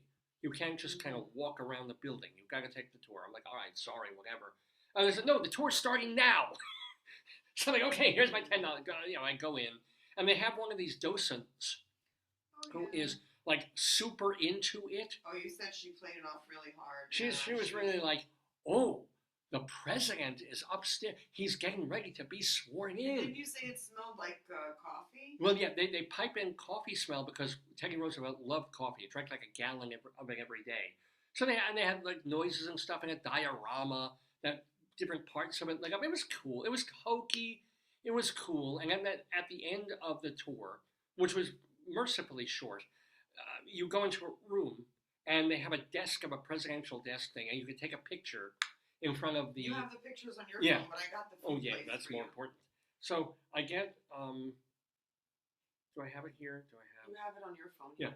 Unfortunately, the thing that you're supposed to do is you sit at this desk, you type in your email address, and then it takes an official picture of you looking like the president with a picture of a newspaper that is printed out with your name, Lefko had selected, blah, blah, blah. They never sent the thing. It never came out. But I was wise enough to ask one or two people there to take a picture of me while I was at the desk and while I was looking ever so presidential. So that was kind of neat. Yeah, it was fun to do. It was a cute thing. If you can actually see, they have a cardboard cutout of Teddy Roosevelt in the background. People take pictures of that too. But more importantly, after doing my political thing of going to that, I went to a barbecue place that wasn't Mission Barbecue. Because I was hungry. And I'd already been walking about 5 miles. Oh, God. So I'm like, I need... Yeah, I would have needed tea. And wouldn't you know, it's not along Potomac Ave, or Potomac Boulevard, but, not Potomac, what do you call it? Sorry. Elwood. Lincoln Parkway. Oh, Lincoln okay. Parkway. There was a side street. And on the side street, I see like this kind of hinky-looking place, but with this amazing logo. Consistently voted best. And if I tell you, it was like the barbecue place. You said it was crowded off hour. It was like 3 p.m. And so between lunch and dinner, the place was still hopping and packed. And I go in there and I'm like, okay, let me just have, because I was debating, should I get like the brisket rib combo or just go for the ribs with the sides? Yeah. I'm like, I want ribs. I'm going to have some ribs on the bone. They bring out a half rack of ribs with, and they had like, one of the sides was bacon, baked beans with pork and beans. There was so much pork with the pork and beans. I mean, they didn't stint. There's like, I'm eating that. I'm eating the other side that they had, which was, I don't know if I got fries or I got something else there. It was also really, really good. But, gotta give it up for Fat Bob's. Because they didn't slather it in some, like, heavy, spicy red barbecue sauce. It had a certain nice coating of sauce and flavor. Fat Bob's, man. And all things considered, considering what barbecue costs these days, reasonably priced, too. And a pleasant place and crowded and lots of people, but very convivial. Nice weight people. It took a little while to get the ribs, which surprised me because I figured it's all they're doing. Why is it take? Just keep making them, keep bringing them out. But worth it, worth the wait, worth, really pleasant. And one of my happiest meals. Oh, onion rings. That was it. They were very good onion rings. What else? What else is there even to say? And then, on the way back from all that, I want to get the missus a gift. Because, every time she's busy, she's dealing with, fellow academics and presenting and going out to lunch with them and da-da-da. So I'm like, and every time I come back to the hotel, it's like, did you get me anything? Did you get me a present? I'm like, So. You feel something's wrong with that? No, not at all. But I'm like, the pressure's on me, like, to find something. Like, what do I bring back? Because I'm not always passing places that would have appropriate anything. What did you get me? Oh my God, you don't remember? No. So I'm walking, like, what do I get? What do I do? I'm going back up the avenue. Oh, I do. Want me to get them? You could, if you want to show. And I go into this place that is of Latin American, not folk art, but Latin American cultural art and not so much antiques, but stuff. Latin American kind of local artists, artisan crafts, and things. Which I thought, hey, this is really neat. I want you to know they had a selection of earrings and a selection of other things. So I look and I see a pair of earrings and I think, oh, this would work on my wife, and I like them too. Which kind of, yeah, and it's when I'm buying my wife jewelry, which is really, really rare, I'm thinking about what she would like, but I'm also thinking of like, it's gotta be kind of my taste. So he shows me, or I spin around the thing, I get this pair of earrings, I think this is pretty good. And he says, yeah, those are Mexican. I'm like, okay, do you know where? I said, yeah, Mexico. And I'm like, yeah, but he's like, I have no idea.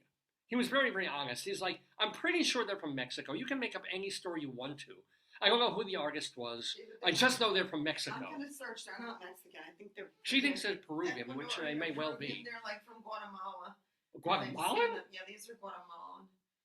They're very pretty. They're green. They're gorgeous, but hold on. Wait a minute. I guarantee you they're not... they're not Mexican. No. I guarantee they're like Peruvian or... Let me put it like this. Because he had a pair of some other things that were marked very specifically Peruvian. Because I have a pair just like it, and they're from Peru.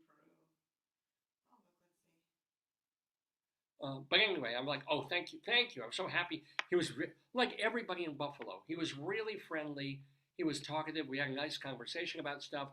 And he said, yeah, you get gifts from here. You can make up anything. Make up a story. Say it came from Montezuma. Malachite. Yeah, green malachite. So there's not jade. It's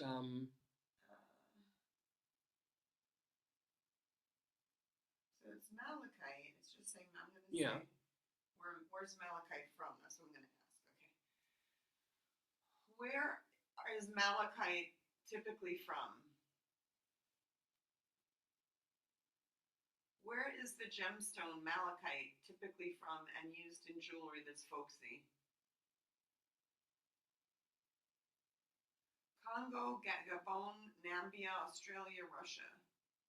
Uh-oh. Well, this is supposed to be Latin American folk art. This is Market Square Jewelers. Yeah.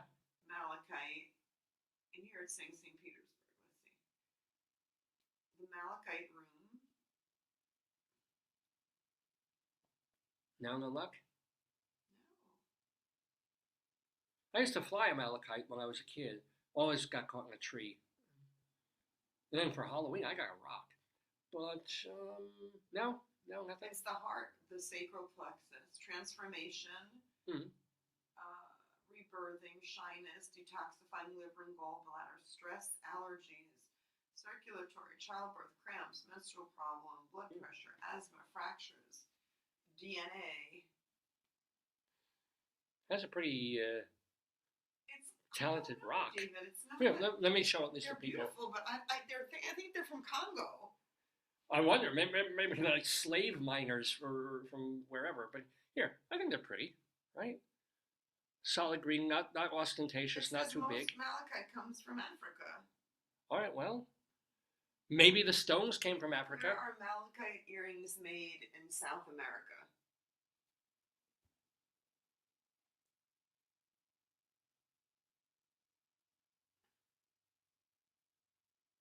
It says Albuquerque, New Mexico. There you go. Albuquerque. So technically it's Mexico. Yes. It's not old Mexico. It's the New Mexico. Could be. Mm-hmm. So maybe that's it. For all we know, who knows where the stones originally? I don't. Jewelry I do not know from. Anthropology or rocks. What is this geology? Where is the most common place where malachite jewelry is made in Central or South America? Oh, it does say Mexico. So he said I don't know. with some certainty that it came from Mexico. He just didn't know where. You're welcome to believe. I think they came from Detroit. Could very well. Mexico. There's malachite, but it's mostly other places. That's like no. Yeah. What are the properties of malachite as a stone? It says it's a soft green stone, striking color, composition. It's associated with positive change, growth, and emotional healing. I'm down with that. Shield against negative energy and pollutants. Negative energy. Linked to the heart and throat chakra. Great. It's to help relieve emotional pain caused by absorbing the pain into itself. The Oh, it goes into the Yeah. malachite. Wow. I have another pair like that. Let's go malachite up to the sky. Anywho, our final bit about Buffalo that we had. Again, the people were really, really cool. We went into another gift shop, a sundry store, when my wife and I were together, and It's just called looking. the Stone of Transformation. Ooh. We're looking around for some other stuff, just kind of looking around. And there was a girl in the back who had more children's gifts, because we saw like this giant puffy pink axolotl. It was huge. It was enormous, because we have a couple of axolotl toy stuffed things that are medium sized. This thing was a monster. And then little axolotl things, because axolotls were really popular Well, we with learned kids. from her the sequence of animals that, Yeah, with kids like a year or 2 or 3 ago. They're still popular. Axolotls are still big, but the latest one is the capybara. Apparently now capybaras are the in toy, the in cute, beloved animal of children. Just in case you're getting kids gifts for Christmas, little kids, capybara is in. Axolotls are still in. What was there was Sloths are out. Sloths are out. Sloths were big for no sloths. No. But this girl who was really fun and sweet and talking about all this, she had in the store a pet guinea pig that was in a tank. No, she had two gerbils. Oh, no, they were And gerbils. a cat that could sit there but not be on top of the gerbil cage. Yeah. Literally, in the store. One was called Spud. Yeah, Tato, was it Tato? Tato and Nugget or something. Nugget and Spud Nugget and Spud or something. were the name of her guinea. What'd you say? They were hamsters? They were gerbils. They had the Gerbils, tail, yeah. the long skinny tail. Yeah. So she's got a tank with these things in it. It's like a pet store. She's got that, and she's got a Let me cat. take a picture of that. Maybe I can find out who she is. No picture of the sticker. Oh, yeah. Well, she made this. No, I know, but she might be selling it. She gave it to us. That's supposed to go on a computer. You know, like how how people put on the back of their computer? Oh, yes, it's a sticker for a laptop. So that's what I believe it is, but she gave it to us because we have Because we're weird. Because we mentioned that we have 400 something potatoes, and that I did collect axolotls. And then she showed us her potatoes. I beg your pardon? She woke up her gerbils by shaking dried carrots to feed them, remember? Yeah, oh yeah. It was about 3 to 4 feet deep, the cage. Yeah, yeah. And then she woke them by shaking the carrots. Yeah, I was like, don't wake them up, they're sleeping. Strawberries, dried strawberries, that's what got them up. But she didn't want to get the cat involved, because the cat should not be near, for obvious reasons. You know, these little animals. Oh, they are popular. I don't know which is hers. She said she had an Etsy site. Oh, maybe. We can probably find the store that she was in. Because I'm not sure if she was on Elmwood or another. But let me show the sticker. Yeah, so we were talking to her, having fun, looking at her guinea shop. It was her shop. Gerbil. Why can't I think of... The only time I think of gerbil is Richard Gere's ass. Oh, they were cute. They and were very cute. They rescued the cat, and the cat couldn't go on the top of the cage, but he had a little perch where you could see it. So she made these. She drew and designed these adorable little creatures, but let's be clear, these are not worms. These are eels. Okay, so you're forgiven for confusing them. What's the trend of creative people drawing eels wearing hats? I don't know if there's a trend. Yeah, there is. There is now? There's a trend of people drawing eels. I guess they're easier to draw than a lot of other animals. Okay. Joyce just showed me a thing on her phone of people are doing this now. The capybaras and playful festive eel drawings. Computer stickers of eels wearing party hats. Honey. Oh, it's a thing? Yeah, it's becoming a thing. Oh! He's cute too, though. Not as cute. These are really cute, though. These are adorable. Plus, they got hats on. Yeah. And the one has the little party thing I like. The little. Yeah, the little blowy thing. Yeah, I love it. Oh my God, honey. Yeah. They're popular. They're very popular. Remember when I used to be like the outsider, when I used to be the eccentric one? Let's see what we got here on Etsy. She's on Etsy, I know. No. They're none wearing party hats. Really? They're not. Well, that may be her addition to the genre. Yeah. See, like they're a bunch of garden eels, yeah. could have got to the cup. I get distracted by eels. Yeah. Could have, yeah. She would have liked that.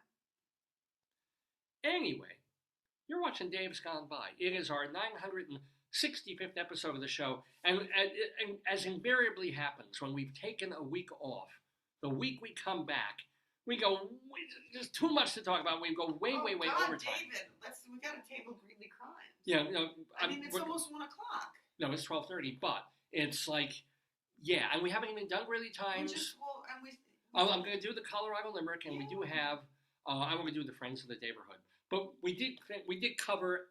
This is something you want to talk about. Buffalo. Give me your phone so I could double check the Facebook to see if anyone wrote.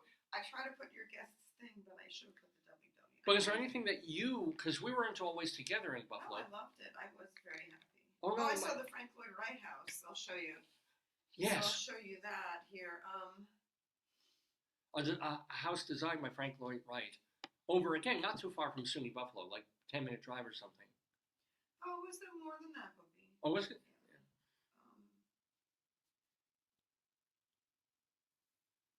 So this was I think the most beautiful thing of it in the house. It doesn't have people that I could show. Oh yeah, no faces. This was the people who bought this house wanted them to make a greenhouse. That was Frank Lloyd Wright's version of a greenhouse. Now this is people walking. This is not a painting. No, this is people walking into that house. Yeah. But yeah. So I'm sorry I missed that, obviously, but I had a fabulous time. I had just a delightful time in Buffalo, New York. Look on your thing to see if anyone's questioning. Usually Marie will write something, and we usually miss her. But you go do your thing on him. Yeah. However, I'm going to do this, even though I should save this for next time, but we've had this back for like 2 months now. I keep forgetting to mention that, did you know that Bob's Red Mill Organic has steel-cut oats, also known as pinhead oats, so they make you feel zippy, or Irish oats, and here's what they use. Ladies and gentlemen, for those of you who watch Big Dave on QBC, the Golden Spurtle. Ladies and gentlemen, Bob's Red Mill has and uses, and I think we do know that Big Dave uses his Golden Spurtle whenever he can. Yeah. He loves his Spurtle! He's not big anymore. He's normal size Dave now. Oh, sorry, hold on. You're talking. I can't get you to stop talking. And here's... You got 2 comments I have to see. One is me. Oh, okay, one is me saying timcav.com, and I said, so please. I want to make sure no one's writing any... Sure. 3, you should say hi to... Who? I messed up. I don't know why I can't do this. It's okay. No. That's not what You have likes, but I can't see who. Oh, that's nice. But I should be able to see who. Okay. It's me, Marie, and someone else, like a couple people, but I can't... Thank you for the likes and but I thumbs up. can't understand who it is. And by the way, we never got to talk about this because this came after our last show. And we're just going to talk about this real quick because we can't really hold it for another week. But we went locally. This is not Buffalo. We went locally in Maryland to the Celebrate Italian Heritage Festival, which was a couple of blocks. I got a couple of places to eat. The only really disappointing part is that it went from about 10 in the morning or 11 in the morning till 7 in the afternoon. We came after doing our show. We were there about 12:30, 1 o'clock in the PM, and we kept wondering, we kept waiting, where is the sausage eating contest? Because we saw some of the cars from the car show, we saw the children's area, a couple of local vendors, right? Saw the beer and wine garden. Hold on, so what is 1K play? 1,000 plays? 1K plays. I don't know, is that a theater somewhere? I don't know. No, 1K plays, it's 12 comments, 3 shares of your thing with David. I think it was, people played it 1,000 times. Wow. Your interview. I know. The only way I can get 1,000 plays is to have a relative die. Okay. Where's this one? How has that been shared so many times? Thank you. I can't read the... Well, that's lovely. But I can't read... Okay. So, I have posted... Thank you for sharing. Thank you for sharing. Very touching, Bonnie said. And then David Rosen said, great to listen and preserve this great moment. Vicky Quaddy said she's sorry, so did Iris Durbin, yeah. Cynthia Shoup said thanks for sharing. She met him a few years ago. They talked about family. Moisha, condolences. Mia Klein. David must be sharing stories up there already. And then Eva said, may his memory be a blessing. So a lot of people. Yeah. But that was shared a lot, and it was also, these are the most relevant. Let's see all. I can't read. I guess the whole extended family of the Levines and the Lefkowitzes and what remains of the Kronbergs, perhaps, and now the Munches. So what Joyce is talking about is what we started the show with. My cousin died this week. My cousin David. And so I posted his interview on my 60th birthday show. So let me just show you for back example. In January, yeah. Mm-hmm. These are all the people who reacted. These are the people you know. Yeah. And these are all new people. Wow. Means you don't know them. Yeah. Which again goes to show that my late wonderful dead cousin has so many more people caring about him than care about me. He was liked. I mean, I think that's a testament to who he was as a person. And, I think, I don't need visual cues or mementos, but you're like that. And for some people, they want to have that, that frozen, who said to me, who was I talking to? Who? What? They said their partner died and they could look at the pictures, but they couldn't look at the videos until later. Because the videos made it real. Well, wasn't one of the photo study people that you were? I don't know. No, it wasn't research. I don't know who the heck I was talking to. That's why I'm just looking at this stuff to see. I can't figure out who left comments. Well, I did it on that one. Mm-hmm. Let me finish out the show because I don't know what I'm doing. We're well past the 3-hour mark now. It's almost 20 to 1 Eastern time in the Daverhood. You've been watching the 965th episode. I'm going to table even the Limerick, but I do want to do our friends of the Daverhood. Just to let you know, the folks who've been on this program over, so today, of course, we have a brand new friend of the Daverhood, the wonderful comedian and musician Tim Cavanagh. If you are in the middle of the country, go see Tim Cavanagh this week. He's playing in St. Louis, he's playing in Illinois, and he is playing in Indianapolis. So all this week he's going to be in the middle of the country with his great longtime friend that he was talking about, Emo Phillips, on a double bill. Wow. Tim Cavanagh, go to timcav.com for more about him and his work. So, he's a friend of the Daverhood, as of course is Rabbi Saul Solomon, who was on our very first episode back in 2002. Rabbi Saul, go to his website, shalomdammit.com, shalom, D-A-M-M-I-T, shalomdammit.com. Rabbi Saul, he's done almost 200 rabbinical reflections. They're like mini sermons that you might want to listen to. He also did 10 episodes of a hilarious TV show on Long Island cable television about 15 years back. And of course, you can watch his stage show, Shalom Dammit, An Evening with Rabbi Saul Solomon.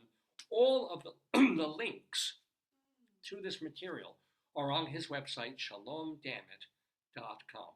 Do check that out. So, other people who've been on this program, not this week, but long time back. For example, want to give a shout out to someone who was on the show only a year or two or maybe 3 ago. The brilliant singer-songwriter and also really good guitarist, Matthew Sweet. Now, we mentioned a couple of weeks ago that he had to cancel shows in October and November on his tour because of illness. And now more has come out of that. We really wish him a very, very full, big recovery. He had an extremely debilitating stroke. Ooh. Matthew Sweet. What happened? He had a stroke. Well, he was not the healthiest looking person in the world. But he has a GoFundMe campaign that has already raised $250,000 towards his medical bills, because he's going to have, and is having, quite a lot of them. This is just like a little stroke where he talks a little out of the side of his mouth. He's got some serious rehabilitation to get through. So, a big shout out if you want to give to his GoFundMe page. It's for Matthew Sweet. This is the guy, he had a kind of a hit number with Girlfriend. It was already all on MTV. And he has some really good albums, like 100% Fun, the Girlfriend album. His most recent, Cat's Paw, which is when we had him on the show, like 2 years ago. He was talking about Cat's Paw. It's very good. So, support him, buy his stuff, or just make a contribution to Matthew Sweet. Which also reminds me of our great theater friend, Ed Rubin. We got an update on his status. He's not in the hospital. He's been staying with a friend following his pretty serious stroke stuff. He's got months to go in terms of full rehab. Not back living in his own apartment again, but he is kind of on the mend. So we sent him our best and our love to Ed Rubin. Well, on happier well, that's news. good. I mean, it could have worked out unhappy. That's. I know, but this whole damn week is death and sickness and whatever. That's life and death are two sides of the coin. But congratulations to playwright Richard Dresser. His podcast adaptation of his novel, It Happened Here, is being produced and done. Here? It is called It Happened Here. And guess who's doing this podcast? Who? You? No, a university you may have heard of. Columbia. She make a face. Okay. So, but go check out It Happened Here, available wherever podcasts are available, written by our playwright friend Richard Dresser. Want to let you know that you have one more day today to catch the play Fiji Mermaid by our friend Clay McLeod Chapman. That is being done at the Flea Theater over on Thomas Street, downtown New York.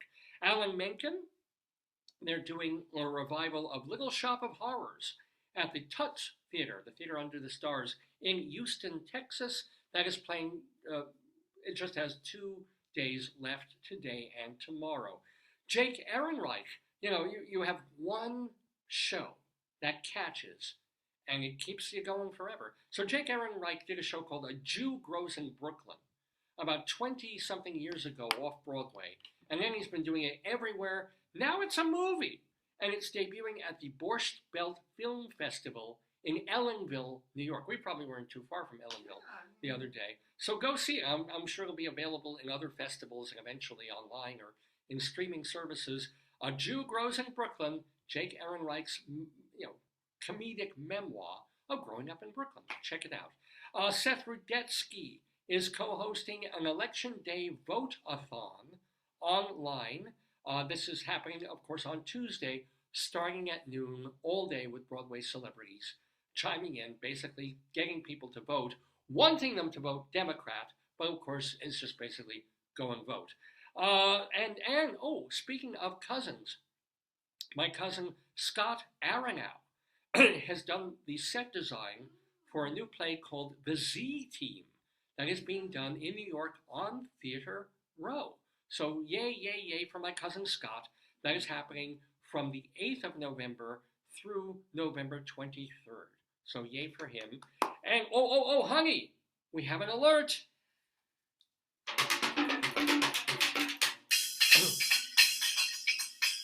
Playwright and director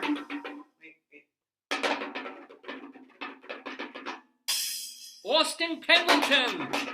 Yes, it's an Austin Pendleton alert, my friends. His play, Orson's Shadow, is being revived with him directing it at the Theater for the New City in Lower Manhattan. That is happening from the 8th through the first day of December. So check that out.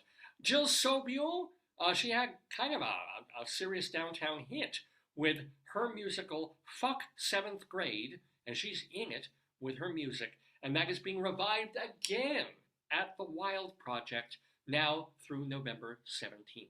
Want to let you know that Ruben Santiago Hudson is directing a play called The Other Americans at Arena Stage in Washington, D.C., featuring none other than John Leguizamo appearing in it. So congrats to Ruben Santiago Hudson. And then another playwright, Ruben Santiago Hudson, what am I saying? You said it another play, Jose Rivera, who had a short play being done when I was doing my short play, that Restoration Playhouse. He has a play called Your Name Means Dream, and it's being done at New Jersey Repertory Theater in Long Branch, New Jersey, and it features actress Sarah Koviak, who played Pontifica Drone Sounder in my play, Restoration Playhouse. So it's kind of an old home week there. That is all happening at New Jersey Rep, and it's playing from now through November 24th. Now through the 25th, not every day, but check the calendar, Marilyn May, by request, at 54 Below. Eric Jensen is in the off-Broadway play Vladimir and Manhattan Theater Club at City Center off-Broadway, their stage 1 location. I want to let you know that on Broadway, Julie Halston is in the acclaimed revival of Our Town at the Barrymore Theater. I mentioned Little Shop of Horrors. That has this long-running off-Broadway revival. It features the music, of course, of Alan Menken. It's playing at the West Side Theater. K.T. Sullivan is at the Algonquin on Tuesday evenings. Vince Giordano and the Nighthawks are at Birdland on Monday evenings. Jim Caruso's Cast Party every Monday night at Birdland. Get your tickets for these events at birdlandjazz.com. Michael Garin plays at the Roxy Hotel in Tribeca Tuesdays through Saturday evenings. And if you go to Michael Garin's Facebook page, he actually live streams his cocktail music at the piano. It's a lot of fun. Check that out. Evan Seplow is the founder and editor of StageBuddy.com, the New York nightlife website. David Sheward writes for TheaterLife.com, CulturalDaily.com, and TotalTheater.com. Vicky Quaggy, we mentioned her before. Shout out to Vicky. She's doing Late Night Catechism and Are You Smarter Than Your 8th Grade Nun? All over Chicago area theaters, including the Greenhouse. Charlie Gross and Leslie Hobank Blake, they do Two on the Aisle together on YouTube. And also Manhattan Neighborhood Network is a theater review show. And last but certainly not least, want to give, especially today, with Tim Cavanagh on this program, a shout out to the great Dr. Demento, who has a website where you can buy cheaply the rights to listen to old Dr. Demento shows from the 1970s, 80s, 90s, aughts, as well as the brand new episodes that he tapes every single week, even now that he's in his 80s. It's really great. Big shout out to Barrett Hansen and Dr. Demento. And one more time to our brand new friend of the Daverhood, Tim Cavanagh. So, ladies and gentlemen, those are our friends. I didn't even play the music. Our friends of the Daverhood. What a show it has been. I promised you Balltown. I'm going to give you Balltown. So, ladies and gentlemen, real quick, before we leave the Daverhood today, we have one more item of business, and that is our Colorado Limerick of the Dam. Because Joyce and I lived in Colorado for a bunch of years, and I took it into my crazy brain to write a poem about as many places in Colorado as I could, and I'm still doing it. This week, Balltown, Colorado. You're the poetry man. A limerick is a comic verse of 5 lines, in which lines 1, 2, and 5 will end with words that rhyme. And likewise, verses 3 and 4 also end with words that rhyme. So this is a limerick. Rocky Mountain, Colorado, Colorado, Colorado. So there's not a lot. There's almost no information about Balltown, Colorado. It's not a ghost town, though. It's just a little neighborhood in the central Twin Lakes area of Colorado. One website promises Balltown Farmstead, autos, goats, and fresh eats. Wow. I wonder if 2 of those are mixed together. I'm not sure.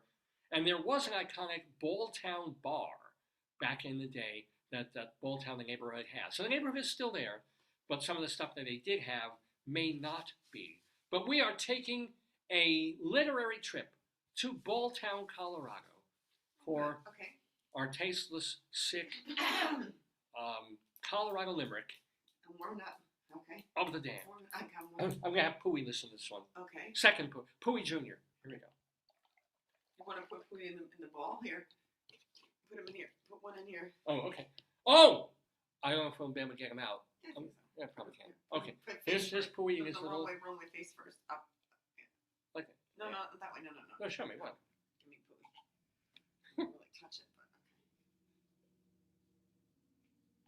okay. Oh, you're going to lock him in there? Okay. Wow. ladies and gentlemen, you can see him in there. There is our beloved second Pooey, our Jiggly Pooey, and really, really appropriate for this Colorado Limerick of the Damned for Balltown, Colorado. Whenever I dine out in Balltown, I drink so much beer that I fall down. And if I have liquor, I get even sicker, till my tight white undies turn all brown.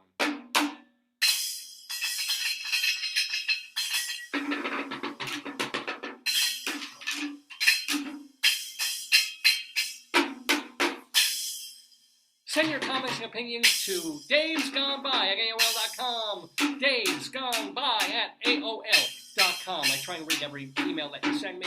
You can also post your messages on the Facebook page. Send me instant messages there, or just post under the show. But I do love to hear from you. Please do get them out of the container. Shake them. I don't want to ruin this crystal ball we have here. David, it was $1 at the dollar store. Well, let's snuff out the candle. I don't think it'll do that. It's depriving of oxygen. It's electric. Oh. The battery based. So, might set it on fire though. So Dave's gone by. Burning a plastic. Oh, yeah. So Dave's gone by. .com. No, at AOL.com is the place to email me. Dave's gone by AOL.com. What are you saying? Radio Dave 2 is my Twitter feed. Radio Dave 2. Dave.Lefkowitz is the Instagram page. All sorts of ways to just keep in touch, keep involved with the show. Not to mention, of course, watching older episodes of the program at davesgoneby.com, as well as our YouTube channel, as well as listening to episodes on castbox.fm. And when they finally do really fix up archive.org, we hope to have everything back up there properly, too. Remember that davelefkowitz.org, a whole different website, is a place where you can read my stuff, the interviews I've conducted, my song lyrics, my plays. Check that out, davelefkowitz.org. And, well, I think that about says it. But davesgoneby.com is the real place to start. Are really all I have left to tell you, unless I want to show you another. Let's see some more hoggies. There they are. So, but we are hot to trot with our next episode of the show next Saturday, which will be November 9th, with the 966th episode of the show, and we are expecting, and this is really, really cool, because you guys know that I worked for several years at Playbill magazine. You might not remember, although I've talked about it, that I spent 1.5 years earlier working for Playboy magazine. God help me. That was an interesting time. And no, I was not Miss November. I was Miss October. People always get that wrong. But a guy that was there in the advertising department, I'm pretty sure. I was in sort of the marketing and number crunching department of all things. But there's this fellow who was there, nice guy, named Peter Onorati, was just trying to be an ad salesman or being a marketing person while he was there. But also at the time trying to be an actor. So he was auditioning and going out for things. And eventually he got some things, including a series or two, and parts in films and parts on TV. So he's had a pretty good, longish career as an actor. So we're going to have him in the Daverhood next Saturday, November 9th. Peter Onorati, my old colleague, whose success both in magazines and in acting have far outstripped mine, so yay for him. He'll be talking to us next week in the Daverhood on Dave's Gone By. So, make it a fine one. Please, please, please do remember to vote on Tuesday if you have not already. And that pretty much sums it up. Have a good Diwali.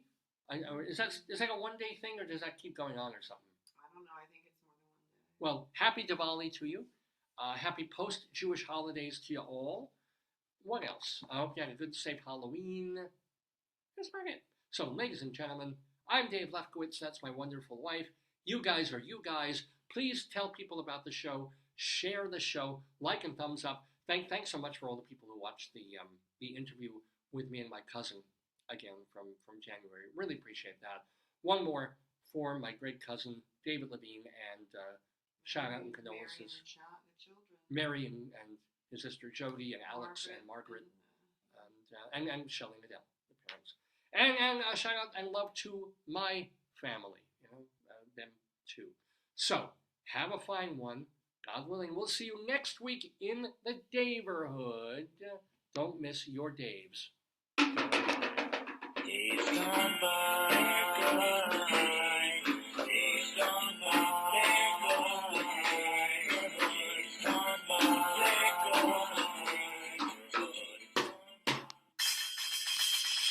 Time for us to shuffle off the buffalo.